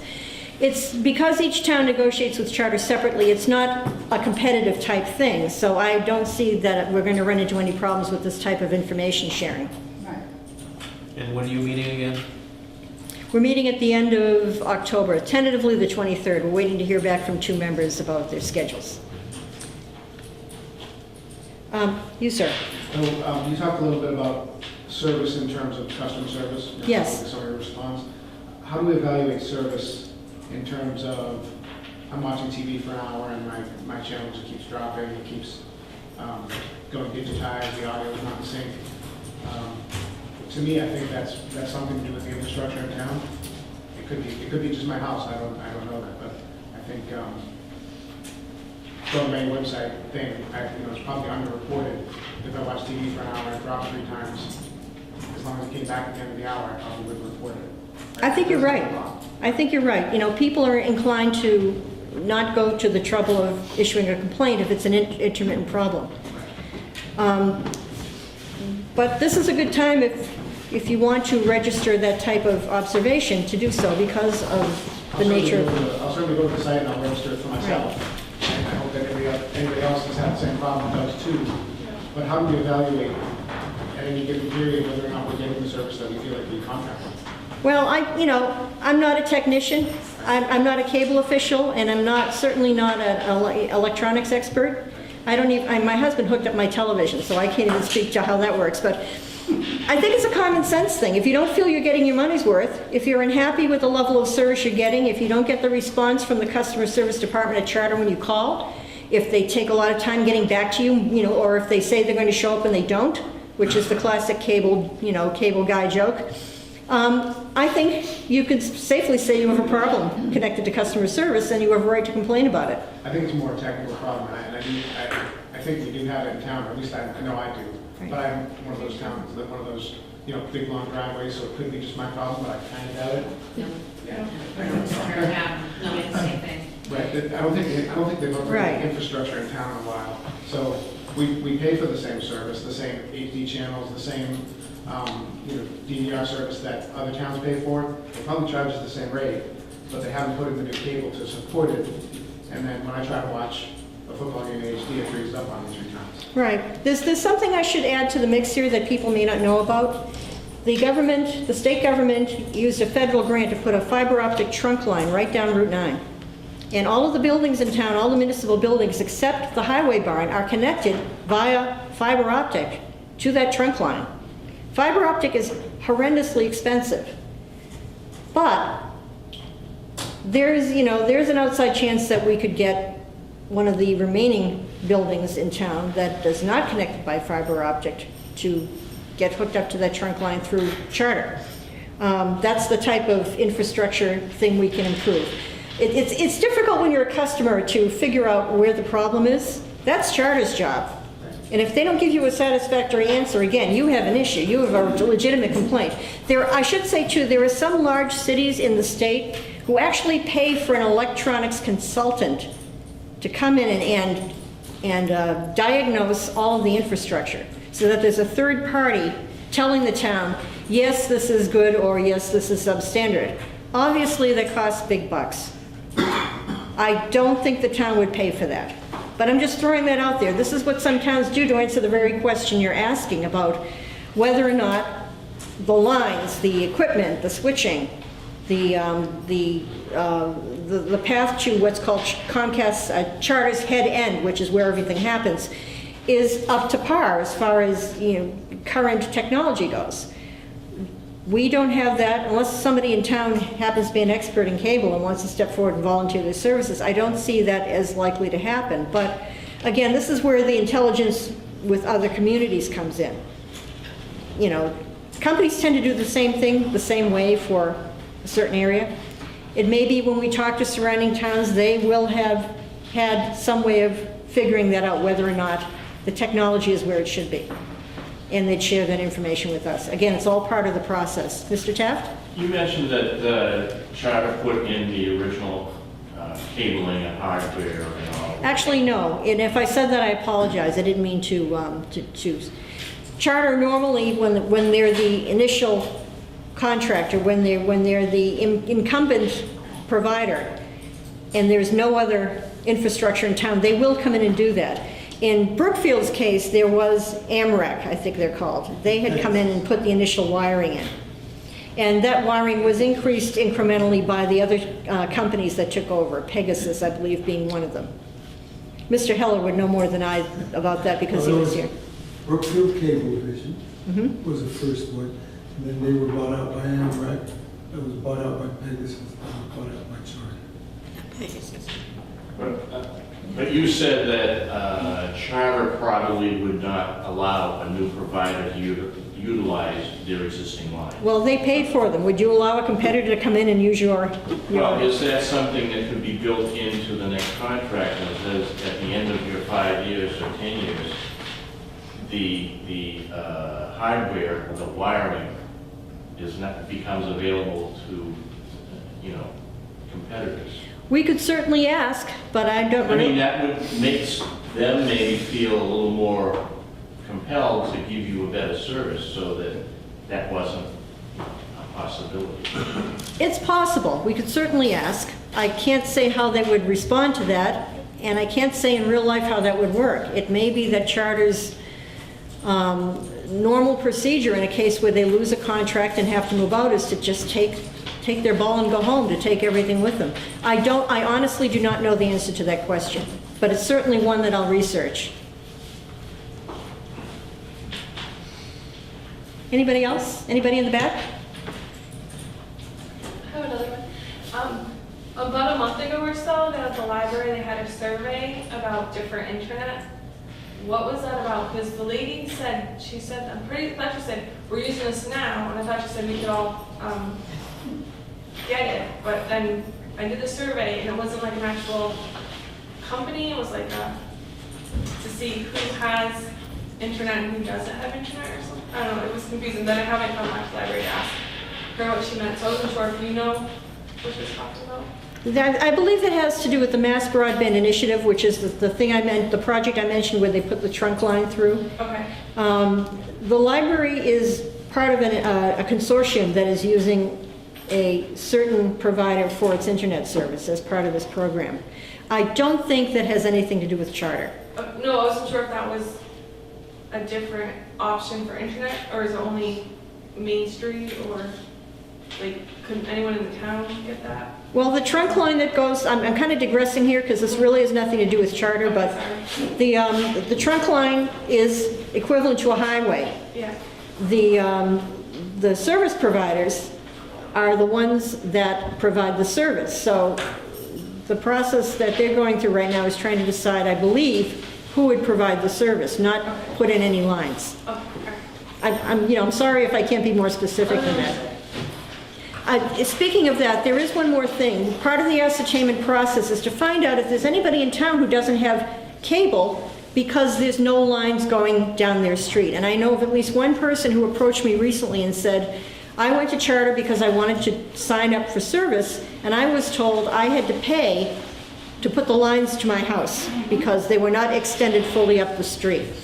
We want to hear stories like that, because one of the things we can ask Charter to do is to make sure every single person in town has the possibility of getting cable service, and they will not have to pay to have lines put into their house. When I first moved to Brookfield, I went to Pegasus and said, can you get us cable? And they said, well, we're not all the way down your street. If you want to pay us $5,000 to extend the line to your house, we'll do it. The town can negotiate that that be done upfront as part of a new contract, so that people will not have to find out when they're ready to get cable service that they have to pay extra. So anybody out there who does not have cable and wants to get cable from Charter, but can't because they've been told there's no line going up this street, please get in touch with us. Because if we can collect the names of these people and their locations, we can write this into a contract and say, you must provide a line to this portion of Brookfield. Can we just do a broad statement stating? I just did. But No, in the contract, well, your statement to the camera, unfortunately, they don't have access to cable, so they're not gonna see that. That's the point. So in the contract itself, is there any way that we can just put a broad statement stating that? We could, but we want to be as specific as possible. We want to be able to say to them, this street, and this street. We know they don't have service. I think Charter would have all that information, but they're probably not gonna share it with us. We could ask. And we will. That's a great suggestion, actually. I've been here much longer than I planned to. Are there any other questions? But it was informative, thank you. Okay, and my email address here in town is smahoney@brookfieldma.us.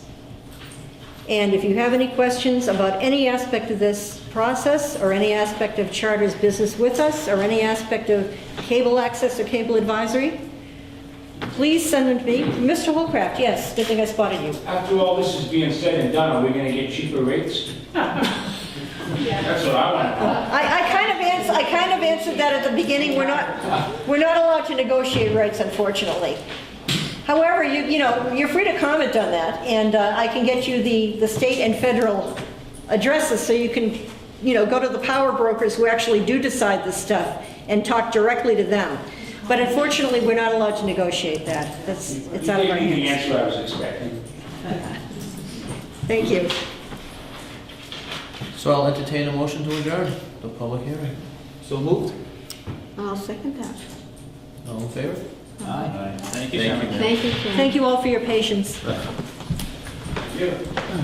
We are actually going to revisit item number 6, Mr. Mansfield. We actually had a conversation in your absence. If you wish to join us at the table. Made the statement that we didn't see any numbers from you, so was the assumption you didn't receive them, or? The numbers came in later in the day today, so I wasn't able to give them to you.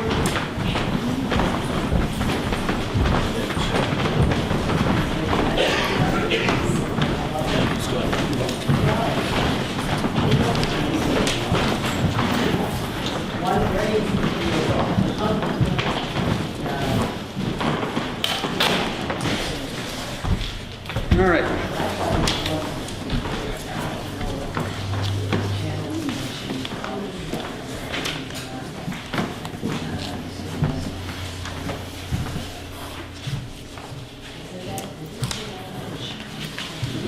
Basically, I was asked to provide some documents and pricing to help the town out. I work at the vocational school, electrical instructor at Tantascwa, and I was asked for several things, 3 things. One is panic hardware. In case of an emergency, whoever's working in the building can push a button and get instant access, instant police department here upon that pushing of the button. So that is something we can do with the students. And the first 2 pages is the information on the system that would have to be installed in the building.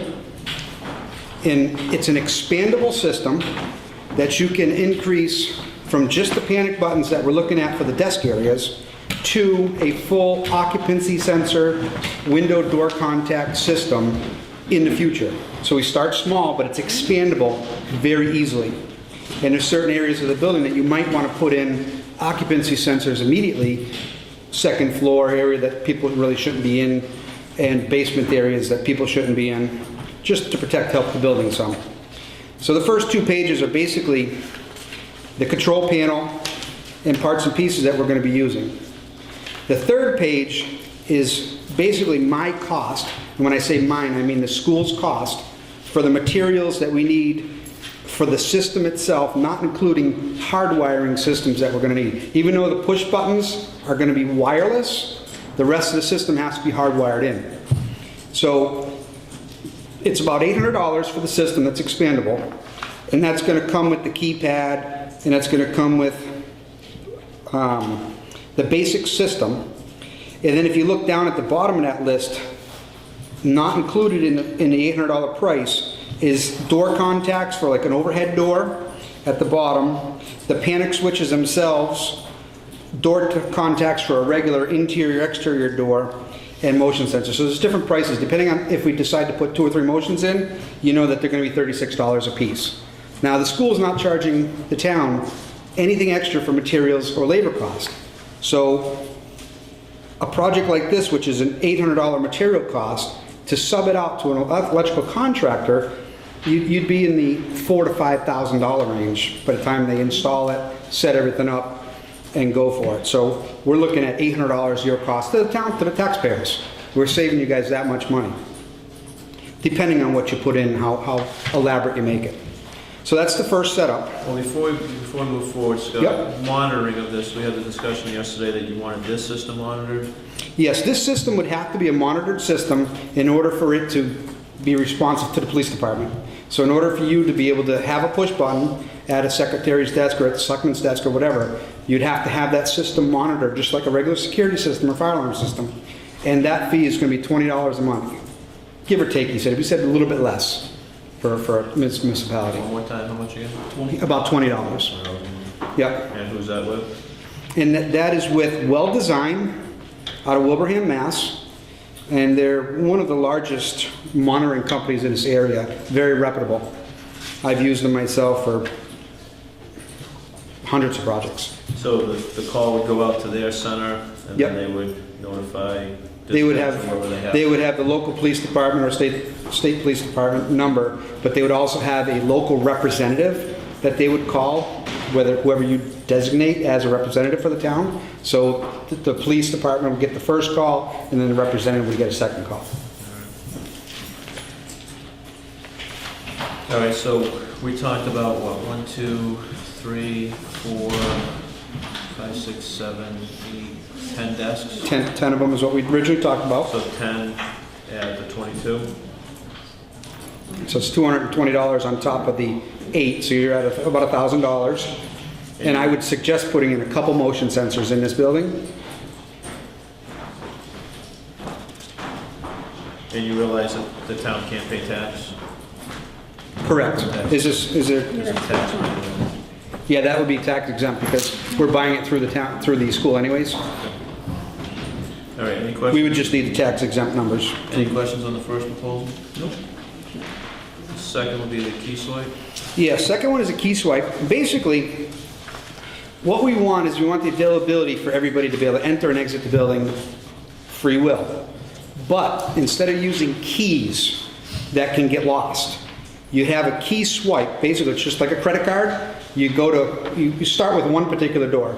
And we had mentioned the handicap door over here would be the best door to enter and exit this building because not only are you allowing your handicapped people in, but you're allowing your public in at that same door. So we start with one door. Now we have the opportunity to do up to 10 doors with this system.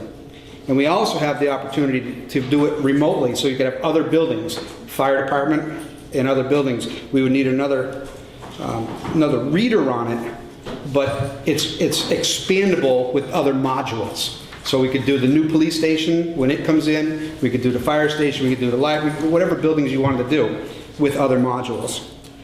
Scott, why are you just saying the handicap instead of the front door? Because I'd like to see one for the front door also. Well, if you're only going to do one door, you can't do a door that's not going to allow everybody in, so you can't discriminate against the handicapped people. So you'd have to use this door over here first if you're only going to do one door. But you can do 2. Oh, absolutely. You can do up to 10. I'd like to see one for the front door. What would be the extra expense for the front door? It's not broken down. Let's see, let me get there.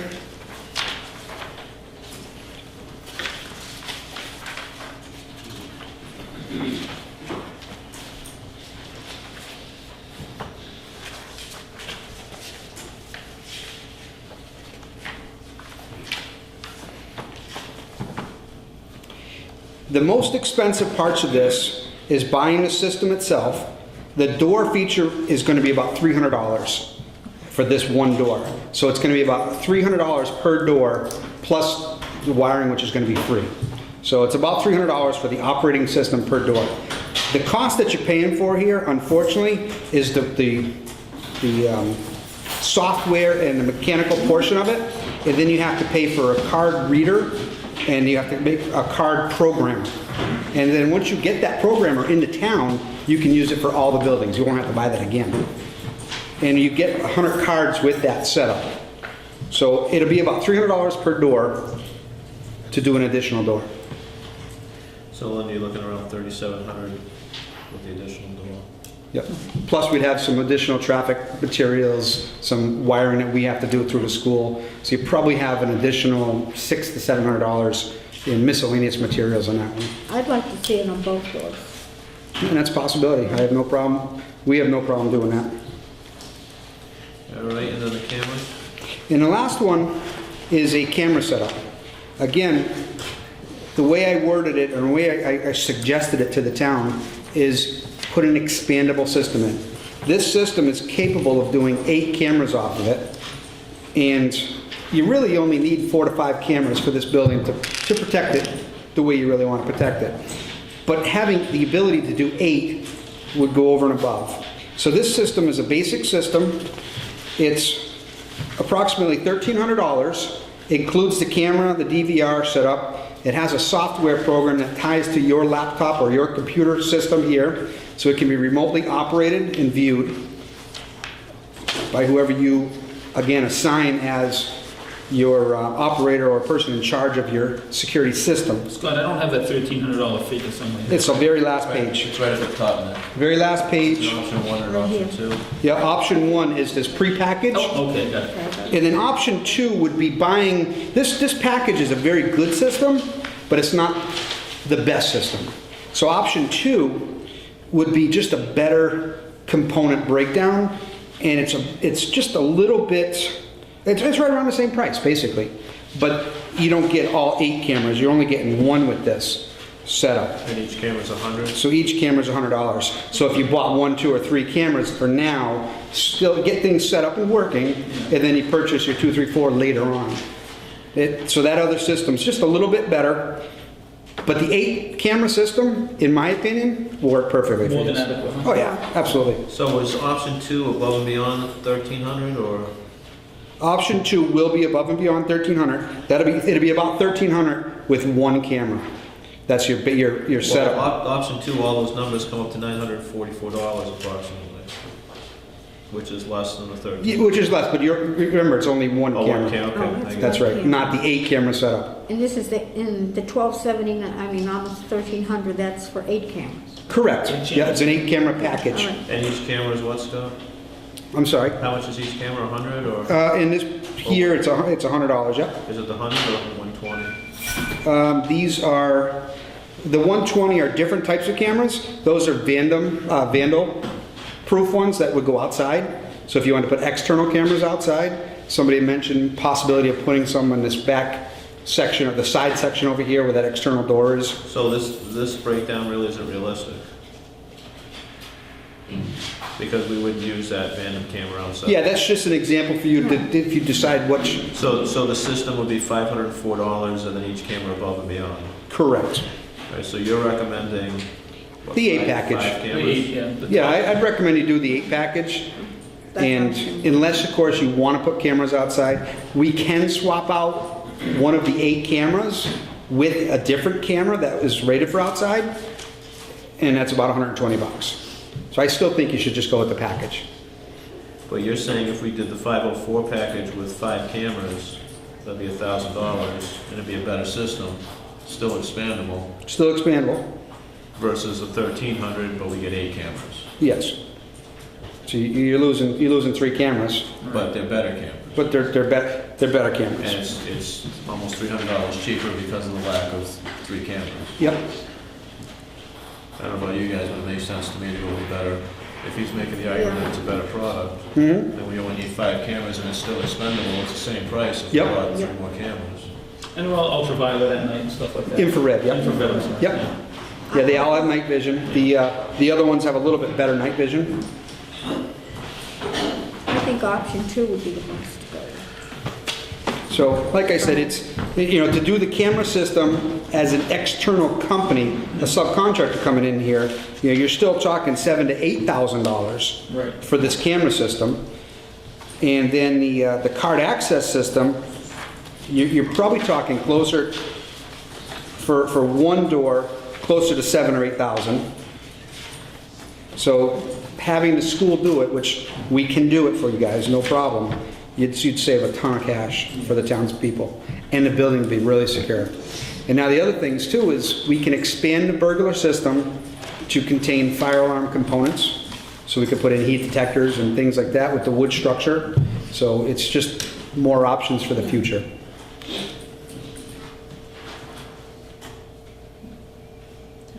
All right, so doing the math, guys, we're almost at $6,000, which is double what we discussed. We discussed yesterday a $3,000 figure, and that's what I brought before the board this evening. So apparently, I'm assuming you were just talking on the $3,000 figure, the key access. Yep. The key access is the most expensive of all. All right, but putting everything together, we're about $6,000, guys. And how are we gonna pay for this? That was the next question. How about the town hall improvement fund? I don't know where that number stands at. I don't either. 0. Thank you, Rudy. Are you sure? There were $10,000 there, and we expended them on the grant. And the good thing about this is, we're not contractors. We're not looking to sell you a system. No. So when you're ready to put it in, you know what the numbers are, you know what we need to do. We could do it now for you, we could do it in the spring, whatever works for the town. We're meeting. I don't know that that's correct on the town hall improvement account. Well, we took the, I think the grant money out of it. We had 2 accounts that we were working from. Right, but there was one that was encumbered from last year, and then there was money that we put in this year's. So you think this, well, we did. Well, it depends on what we've allocated for Send me an email. for the septic system. Well, the septic system was Mansfield separate. S. Oh. We did windows Mansfield with the S. account as well. At tintask.org. Windows, we had to pay it, so I don't know where the funds stand. I only looked at the ledger between the offices. Electrical doesn't. A couple days carpentry ago. does. Yeah, and so just did the fire there, station. the balance was 10,000 for town hall improvement. Right, That's so not what was voted at town meeting, though. So at town meeting was 37. Yeah, 35 to 37. Now, some of that was intended to be set aside for the septic. I don't think we've got that plan in yet, if we've got prices on it, but there, I know that we were pretty aggressive in budgeting for that portion of it, so there may be some remaining in that portion. So we'll have to get in touch with Betty. Yeah, Let's confirm everything. because that 10,000 is not what was voted at town meeting. All right. How about the ledger? Well, we'll confirm with Betty as well, because I don't know what she's. We need to confirm it. All right, as far as I'm concerned, Scott, I'd like to do all 3. Yeah, Oh, absolutely. I would too. Sounds good. It'll just be a discussion. If we could just have the town select people just send us an email at the school, just confirming the project. Yep. We'll go through Mr. Wood, the vocational director, and myself, and we'd be more than happy to do it for you. All right, we'll meet next week to hopefully finalize once we get the numbers and. Yeah, we could do some POs maybe for the companies that we're buying the parts from or whatever One of works. them at the end, the camera system, I believe, said it was a special that they were running that expired. Yeah, I noticed that all. They'll honor it for us though. Okay. Okay. All right, does the board have any other questions for Mr. Mansfield? Thanks, Bob. Thank you. You're very welcome. Thank you, sir. Enjoy. Thank you, students, as well, for taking the time to work through the building. They enjoyed the engineering portion of it. Thank you, sir. Bye, everybody. Item number 10. What is that? Setting the date for the special town meeting. Rudy, if you could join us. Yes. Thank you very much for staying around to.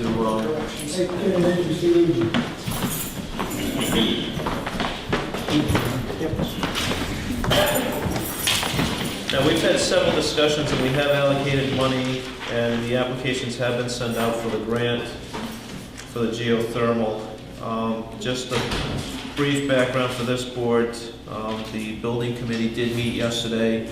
I had the opportunity to speak with the OPM. He stated to me that he will have numbers. I gave him a 2-week time frame because I thought we'd meet in 2 weeks, but we're gonna meet next week, so I'm gonna put a little bug in his ear to see if we can get numbers back from there, to see if that number that we're playing with, the 200,000 for HVAC for the police station, was accurate. But according to Ms. Trainer, Ms. Lincoln had some issues that she'd like to discuss this evening.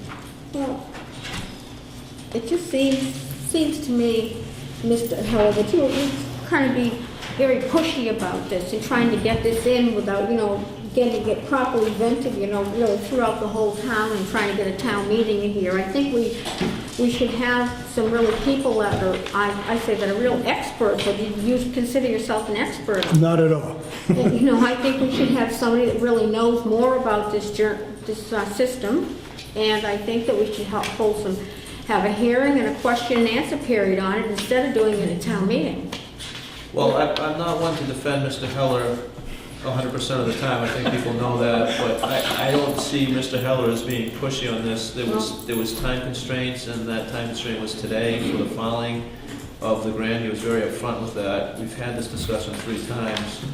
I think the board's only issue was a return on investment, and I had reached out to the advisory chair to try to do some cost analysis on that through his board and committee to work with Mr. Heller. There's been some pushback on that as well. I don't know if Mr. Holcraft wants to speak on that as the advisory chair, or... And I just had a few more questions too. I mean, we're talking that we have to come up with $500,000 for this, and I mean, that's a lot of money. And like to say you're gonna get 2,000, you'll get 200,000 probably. It seems kind of far-fetched to me that it would cost 200,000 to put in a heating and cooling system into the new the police station over there. That's not my number, but the architect's number. And that's why I reached out to the OPM yesterday to see if we can get a firm number on that. It seems to be a lot. And the way I also feel, I mean, I think, we don't even know yet what the impact we're having with the new police station on this. And, we don't know what it's going to be on the town. And plus, I think we're looking at putting more tax dollars onto the townspeople by wanting to raise this other 300,000, plus if we have to come up with the other 200,000. We've already come up with that, with money when we asked for the 1.6 million. That's included in the 1.6 million. But now, let's not forget that we're talking about 4 buildings here, not just the police building. I understand that. That's where that should be pointed out then, Linda, because geothermal is a proven thing that works. But it's proven. I understand it is. I'm glad you understand it. Now, on the long term, it's proven that you do save money in the long run. There is an upfront cost. But in the long run, you do save money for the town. Well, I just think we're putting more tax burden on the town. We have a lot of young families here that live in the community, and they moved in here because they think we have the good school systems, and I think you're putting a burden also on the people like myself. We live on limited incomes because we're retired, and that's my personal feeling on this whole thing. Excuse me. Go ahead. If the impact of the geothermal on the taxpayer were minimal. So your concern isn't so much about geothermal, but about the impact on the taxpayers? Yes, and I also have some questions about, what the maintenance cost would be on this too, on this geothermal too, after once we get this system in. Okay, what is it going to cost us for maintenance? We're paying around $35,000 a year. Or last year, we allocated $37,000 and we paid $35,000 to heat this building and the fire station. Did you take it to the police station? No, just to heat this building and the fire station, we're paying $35,000. We paid that in FY14. If we take the $300,000 that are left, that the town has to raise, and finance it at 3 or 4%, which is the going rate for municipalities, and heat this building, that building, and the new police station, and pay less than what we're paying now, would that be attractive? Was that clear? If we can finance the $300,000 that are left, we have to raise $500,000. $200,000 are already allocated for the police station HVAC. So we're down to $300,000. If we finance that over 20 years at 3%. Well, we talked last week about 10 years. Okay, I've got numbers in my mind about 20 years, but it probably can be done for a little less or somewhere around there for 10 years. But we'd be paying around $26,000 a year in finance costs and payback. So, and that's just a very quick looking on, as if it were a mortgage Well, at that's 3%. why I was asking Dave and his committee to try to put some time in Yeah, yourself to find those numbers. It'd be great. It'd be great because we could actually save the taxpayer money by doing this. Is this a proven fact in other communities that they have saved? Do we know, like you mentioned Holden, I mean, I didn't get a chance to do anything with Holden, but are there any other neighboring communities that have gone with this? And it shows that there's actually savings and facts out there? I don't know about communities, but there is, on homes and on commercial buildings, yes, there's thousands of them. So people are reluctant to do it because of the initial upfront cost. Right. Well, that's why we want to bring it to their vote. Let them decide. They might Well, I not just want to think do it, though, but... before we have town meeting, it's gotta get out there, and we have to have a question, and we have to have question and answer period. You just can't bring it Absolutely. before town meeting and let all the questions and answers come there. We have to have a meeting ahead of time. There's no desire on anybody's part to ram it down anybody's throat or to push it through while people aren't looking, nothing like that. And That's the implication I'm getting from you, that we're trying to do it. Because when we were talking about, we gotta have a town meeting this certain date in the middle of the month, and we're on a time schedule, it just seemed that you were being a little pushy with it. The time schedule- It's a discussion we had last week, Linda. It's a time schedule. It's not his doing, it's The time schedule is the middle of November is a date that the architect gave at the police station building committee meeting. If we were given a year to do it, we'd be happier to take a year. And that chair said the longest they might go is the end of November, so. I just had the feelings, and I wanted to vent them in front of, so the townspeople could hear them, and you could hear them too, and how I feel about it. So if the return on investment is there for the taxpayers of Brookfield, are you for? I would like to see some proof of it, actually in front of me, what the proof would be. All right, so Dave, can you speak to this? I mean, first of all, yes, this is a very time-sensitive thing, and yes, you are rushing everyone here to get this through the town. First of all, the building committee doesn't even know how much the heating system is going to be over there. They do not have a firm figure. Second of all, that's a debt exclusion. You can't take money from a debt exclusion building and take money from that to put it to match something from the state. Can't do that, unless you're going to play with the figures. But first of all, nothing's been proven yet.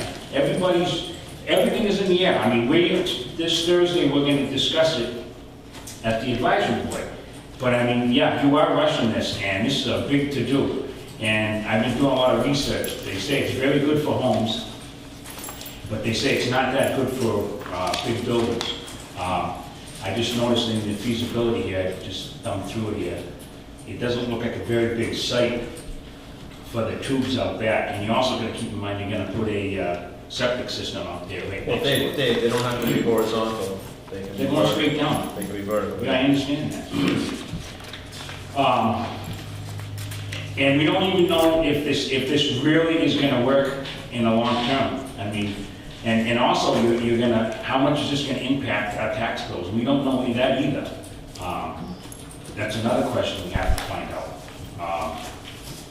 And you're talking about, yeah, this whole situation hasn't been proven to anyone yet, if this is going to work for a building of this magnitude. It hasn't been proven.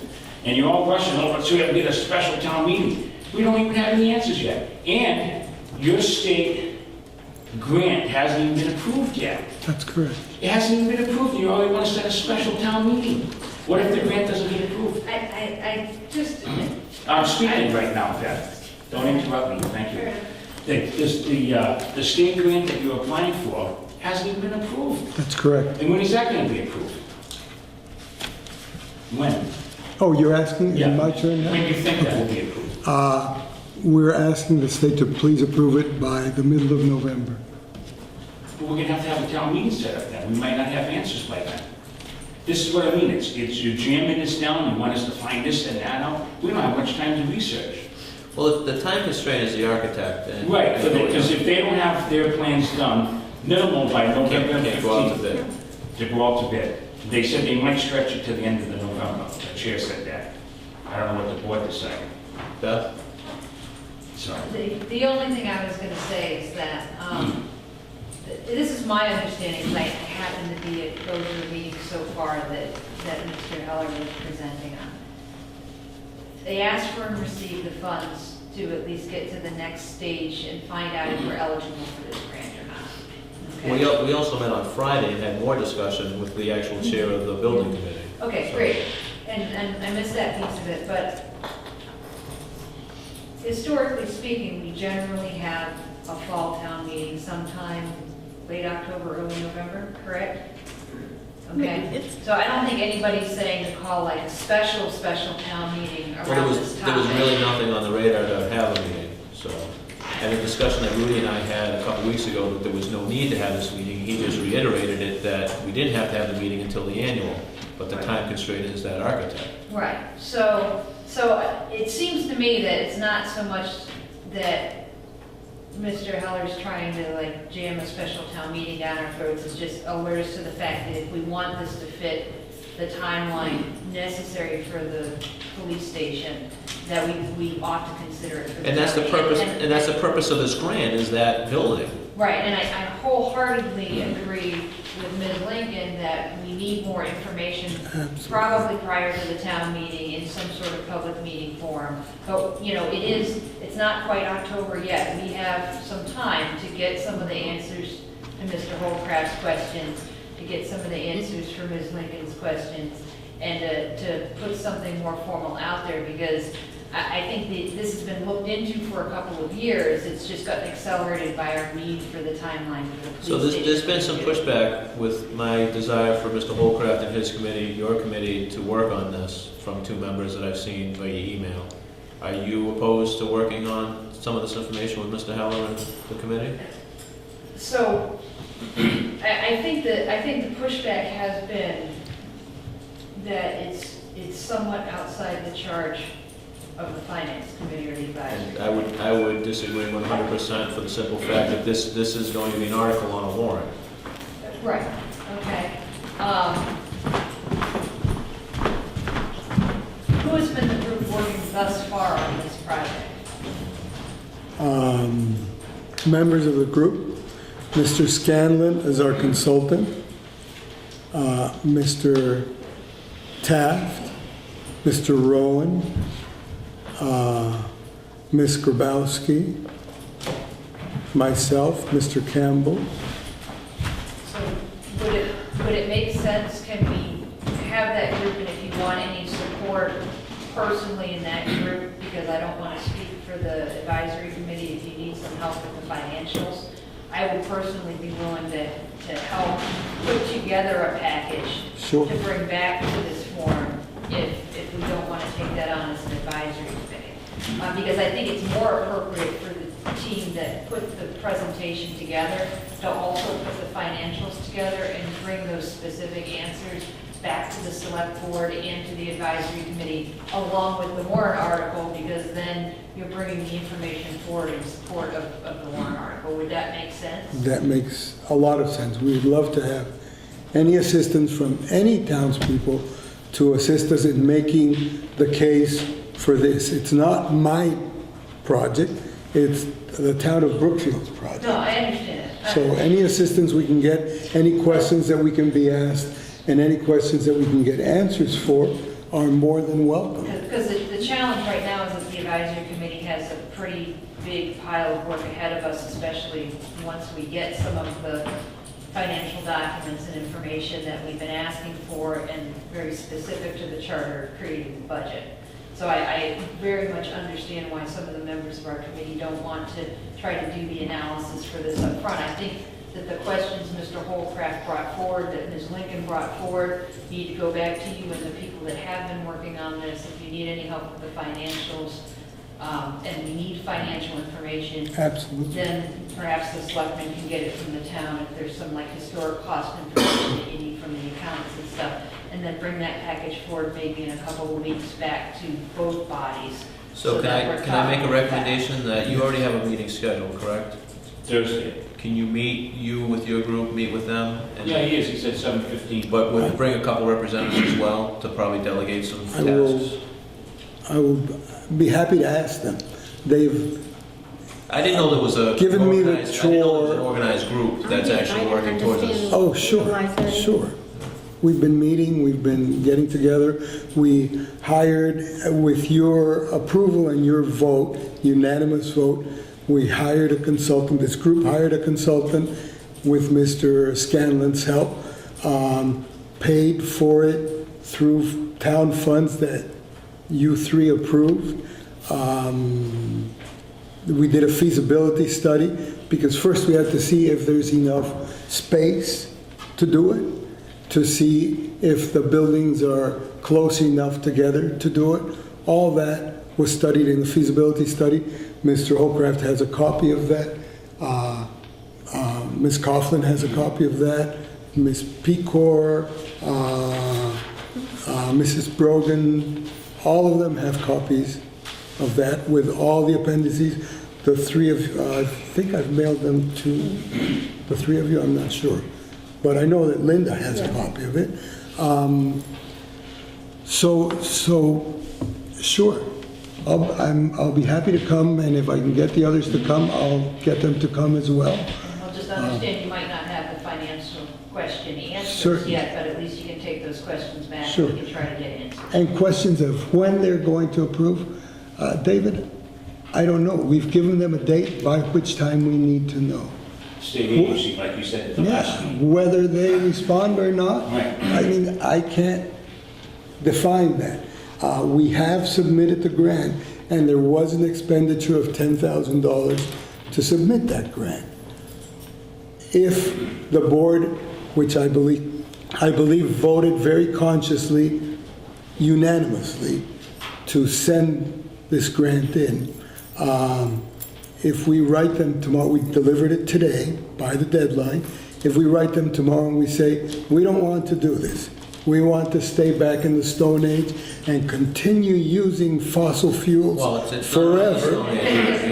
Let's not go down that road, so. We can write a letter and say, please withdraw our application. Does this board want to continue with the possibility of incorporating geothermal into the town? Absolutely, I do. Well, I would agree with it as long as, we find out the facts and figures and cost savings and everything, how the whole project is working. Everything that's been presented to us shows that there is that. Well, I'd like to see how it's worked in other communities. I'd like to see some proof of this. Barbara? I've heard two statements from the building committee for the police station. And I have some questions to ask because I think your architect has made a couple of statements and they haven't been totally, this is the way to go. And they are meeting again tomorrow night.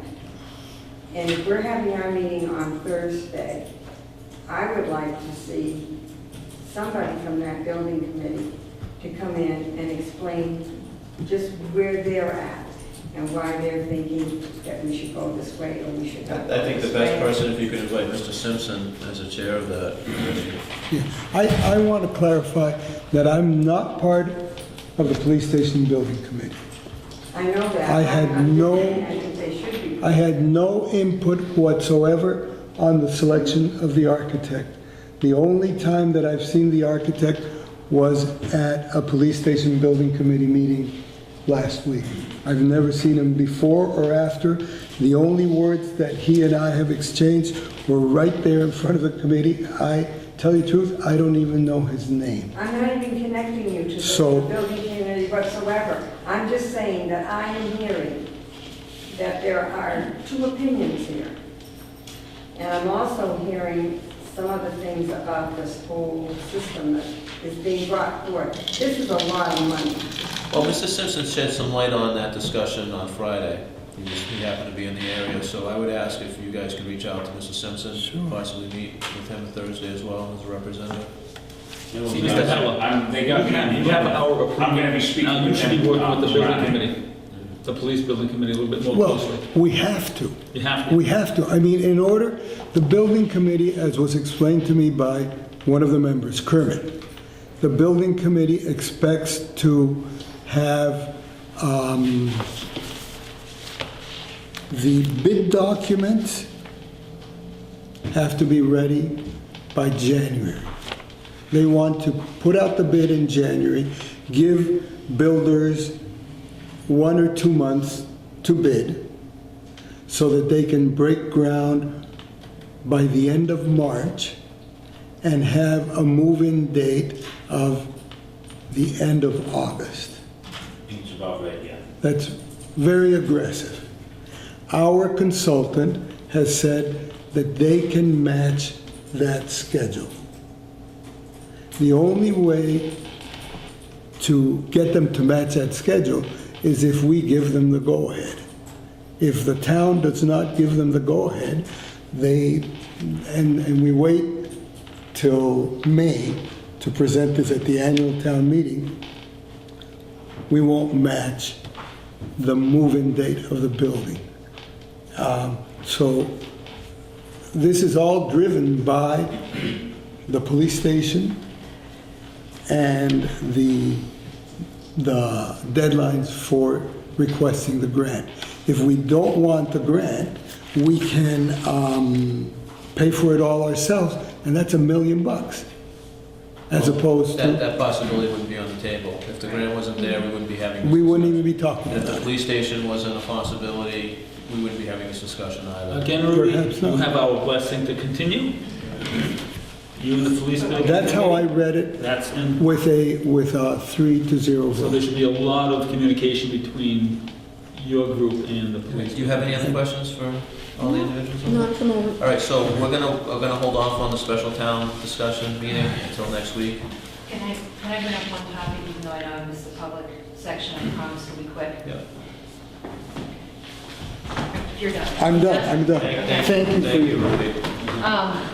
I noticed that the innovation grant deadline is coming up on 10/10, and Rebecca Krause from the Community Software Consortium had come and spoke with you all like 3 or 4 months ago, I believe, regarding the software package. And currently, through her agency, it's really kind of I'd want to call it a nonprofit, but it's a consortium of governments.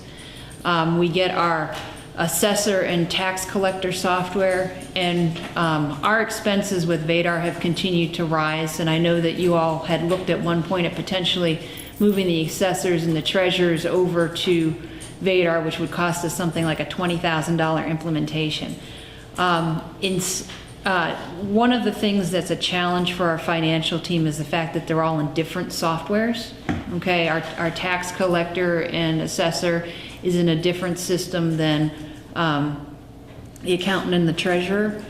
My understanding from the treasurer and the assessors is they're very happy with the CAMA software, and we were part of the communities that were like the original consortium of governments that came up with that software. It goes way back. You understand our tax collector was a former assessor as well, Yes. so. Right, and they think that it's really well-crafted software. It's much more, it's pretty user-friendly, and they are in the process of developing and they're applying for a CIC expansion grant in order to create another tier of that software that would include the treasurers and the accountants. Yes.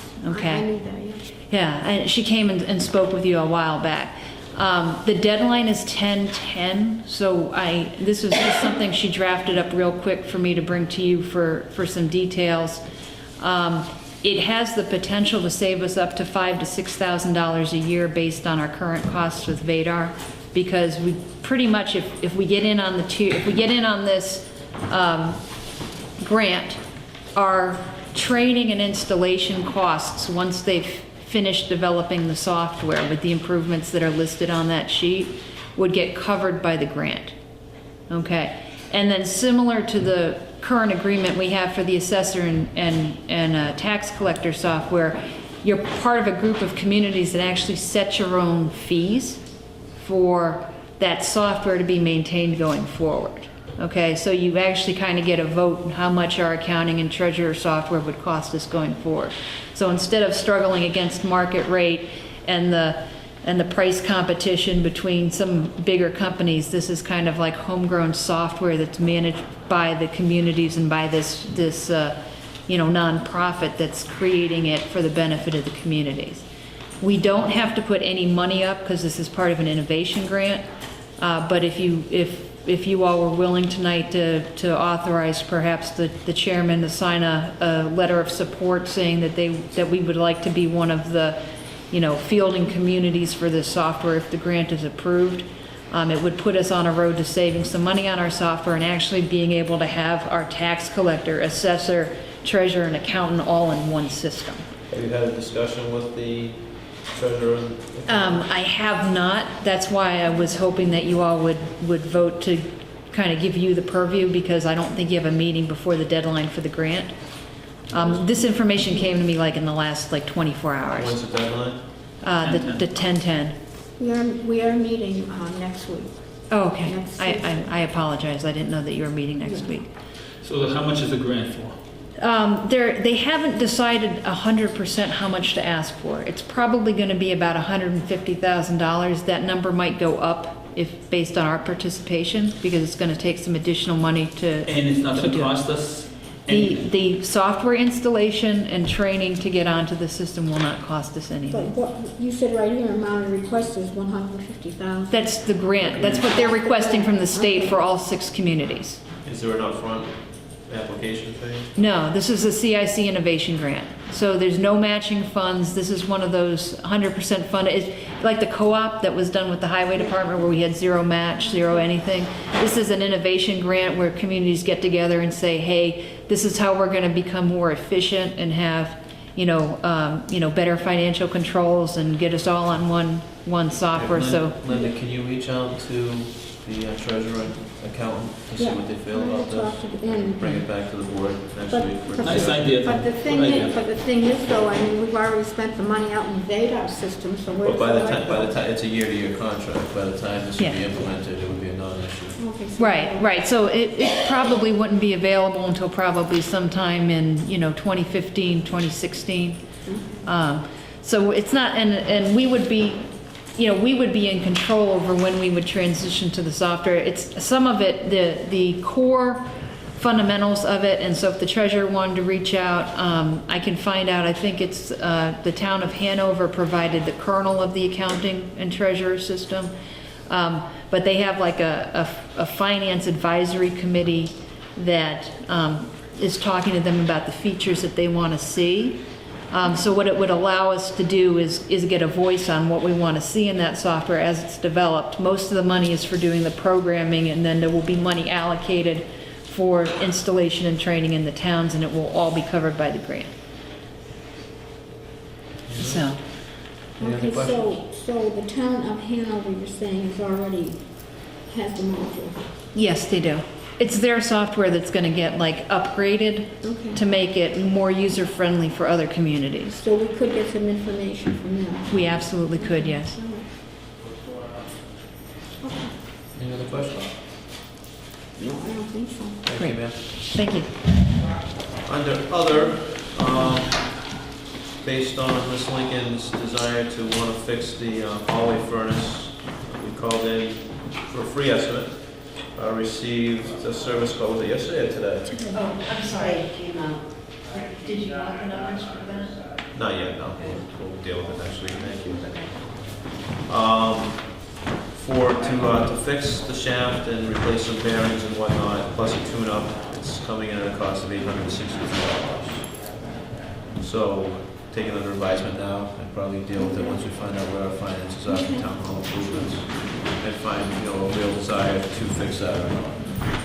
Okay, I just wanted to have get an estimate on it and find out. Under other, Mr. Simpson, Senior, William J. Simpson, is requesting to be put back onto the Cultural Council, so I'll entertain a motion to appoint. So moved. I will second that motion. Any discussion? Hearing none, all in favor? Aye. All right, and back to our second item agenda is the two clerks. Do we want to discuss it this evening or put it off to next week? I'd like to be done with it tonight. I'd like to do it tonight. I have my thoughts on it. Yeah, I do also. Mr. Thomo? According to my notes, and as a result of the responses and of the individuals that were here and on phone, we're hiring two. I just want to add, right? For under 15 hours per week Each 15 hours a week. Up to 15. Up to.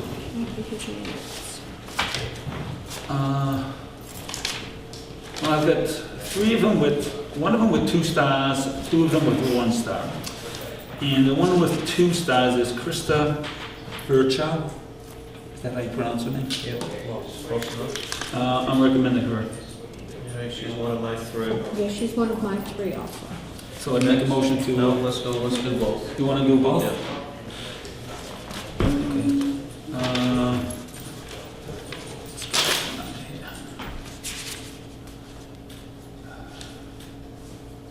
I like Kim Court and I like Miss Corrigan. Agreed. Both of them? Correct. Wow. I like Miss Corrigan. I wasn't, the other one. The only thing that impressed me with Miss Court is her procurement. I think she'd be great in the position with our administrative assistant due to the police station. And she has great strengths and qualifications. The only thing I didn't like about it was that there might be some kind of time restraint with her availability. That's the thing, that's my problem with it. With her availability, working Tuesday, Wednesday, Thursday at 2:15. Yeah. Miss Corvo's issue with me was her lack of Excel experience. But I think we need some help, I think, in some departments with reconciliations, and I feel that she'd be a good candidate there. You know, they all have their good, you know. Part of that reconciliation is that Excel. But she did say she had working knowledge, she can work through it. She can work just through can't it. set it up. Yeah. So we know where Linda wants to go, Mr. Thomo. Where do you want to go?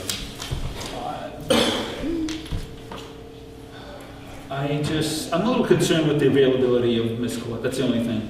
I don't know if it's going to impact us at all. I agree the impact. I don't like the, you know, we have to share her, she has to talk to her different departments here that she works with in North Brookfield, and will have to come in, like you say, at 2:15 in the afternoon, and that's when everybody's kind of getting. Her qualifications are very good, so it's not like I would take. That's the only thing that struck me, that the availability. Ms. Carver was very good. Mm-hmm. Well, what do you think there, Mr. Chairman? Give us your thoughts. But my thoughts is the experience with the municipalities of this court side. And that procurement issue. But I'm okay with either. Ms. Corvo does say basic level of proficiency in select Microsoft Office products, Outlook, Word, Excel.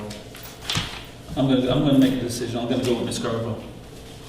And Ms. Lincoln already made her mind. I'm gonna go with her too. So I'll entertain a motion to, are we appointing? Is that the legal definition? Hiring.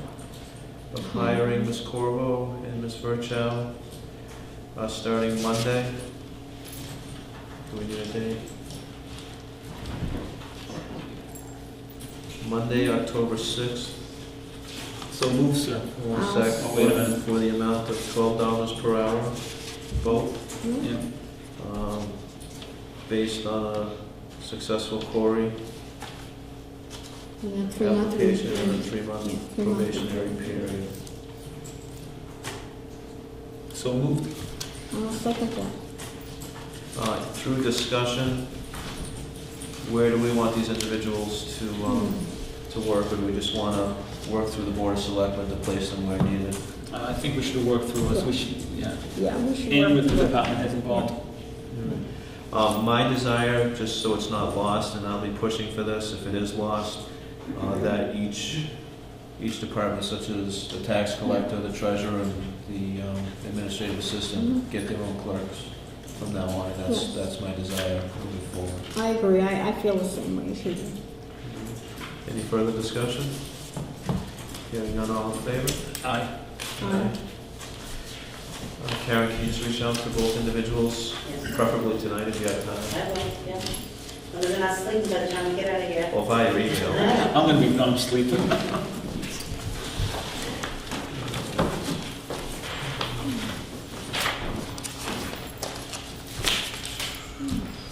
is there any other business before the board this evening?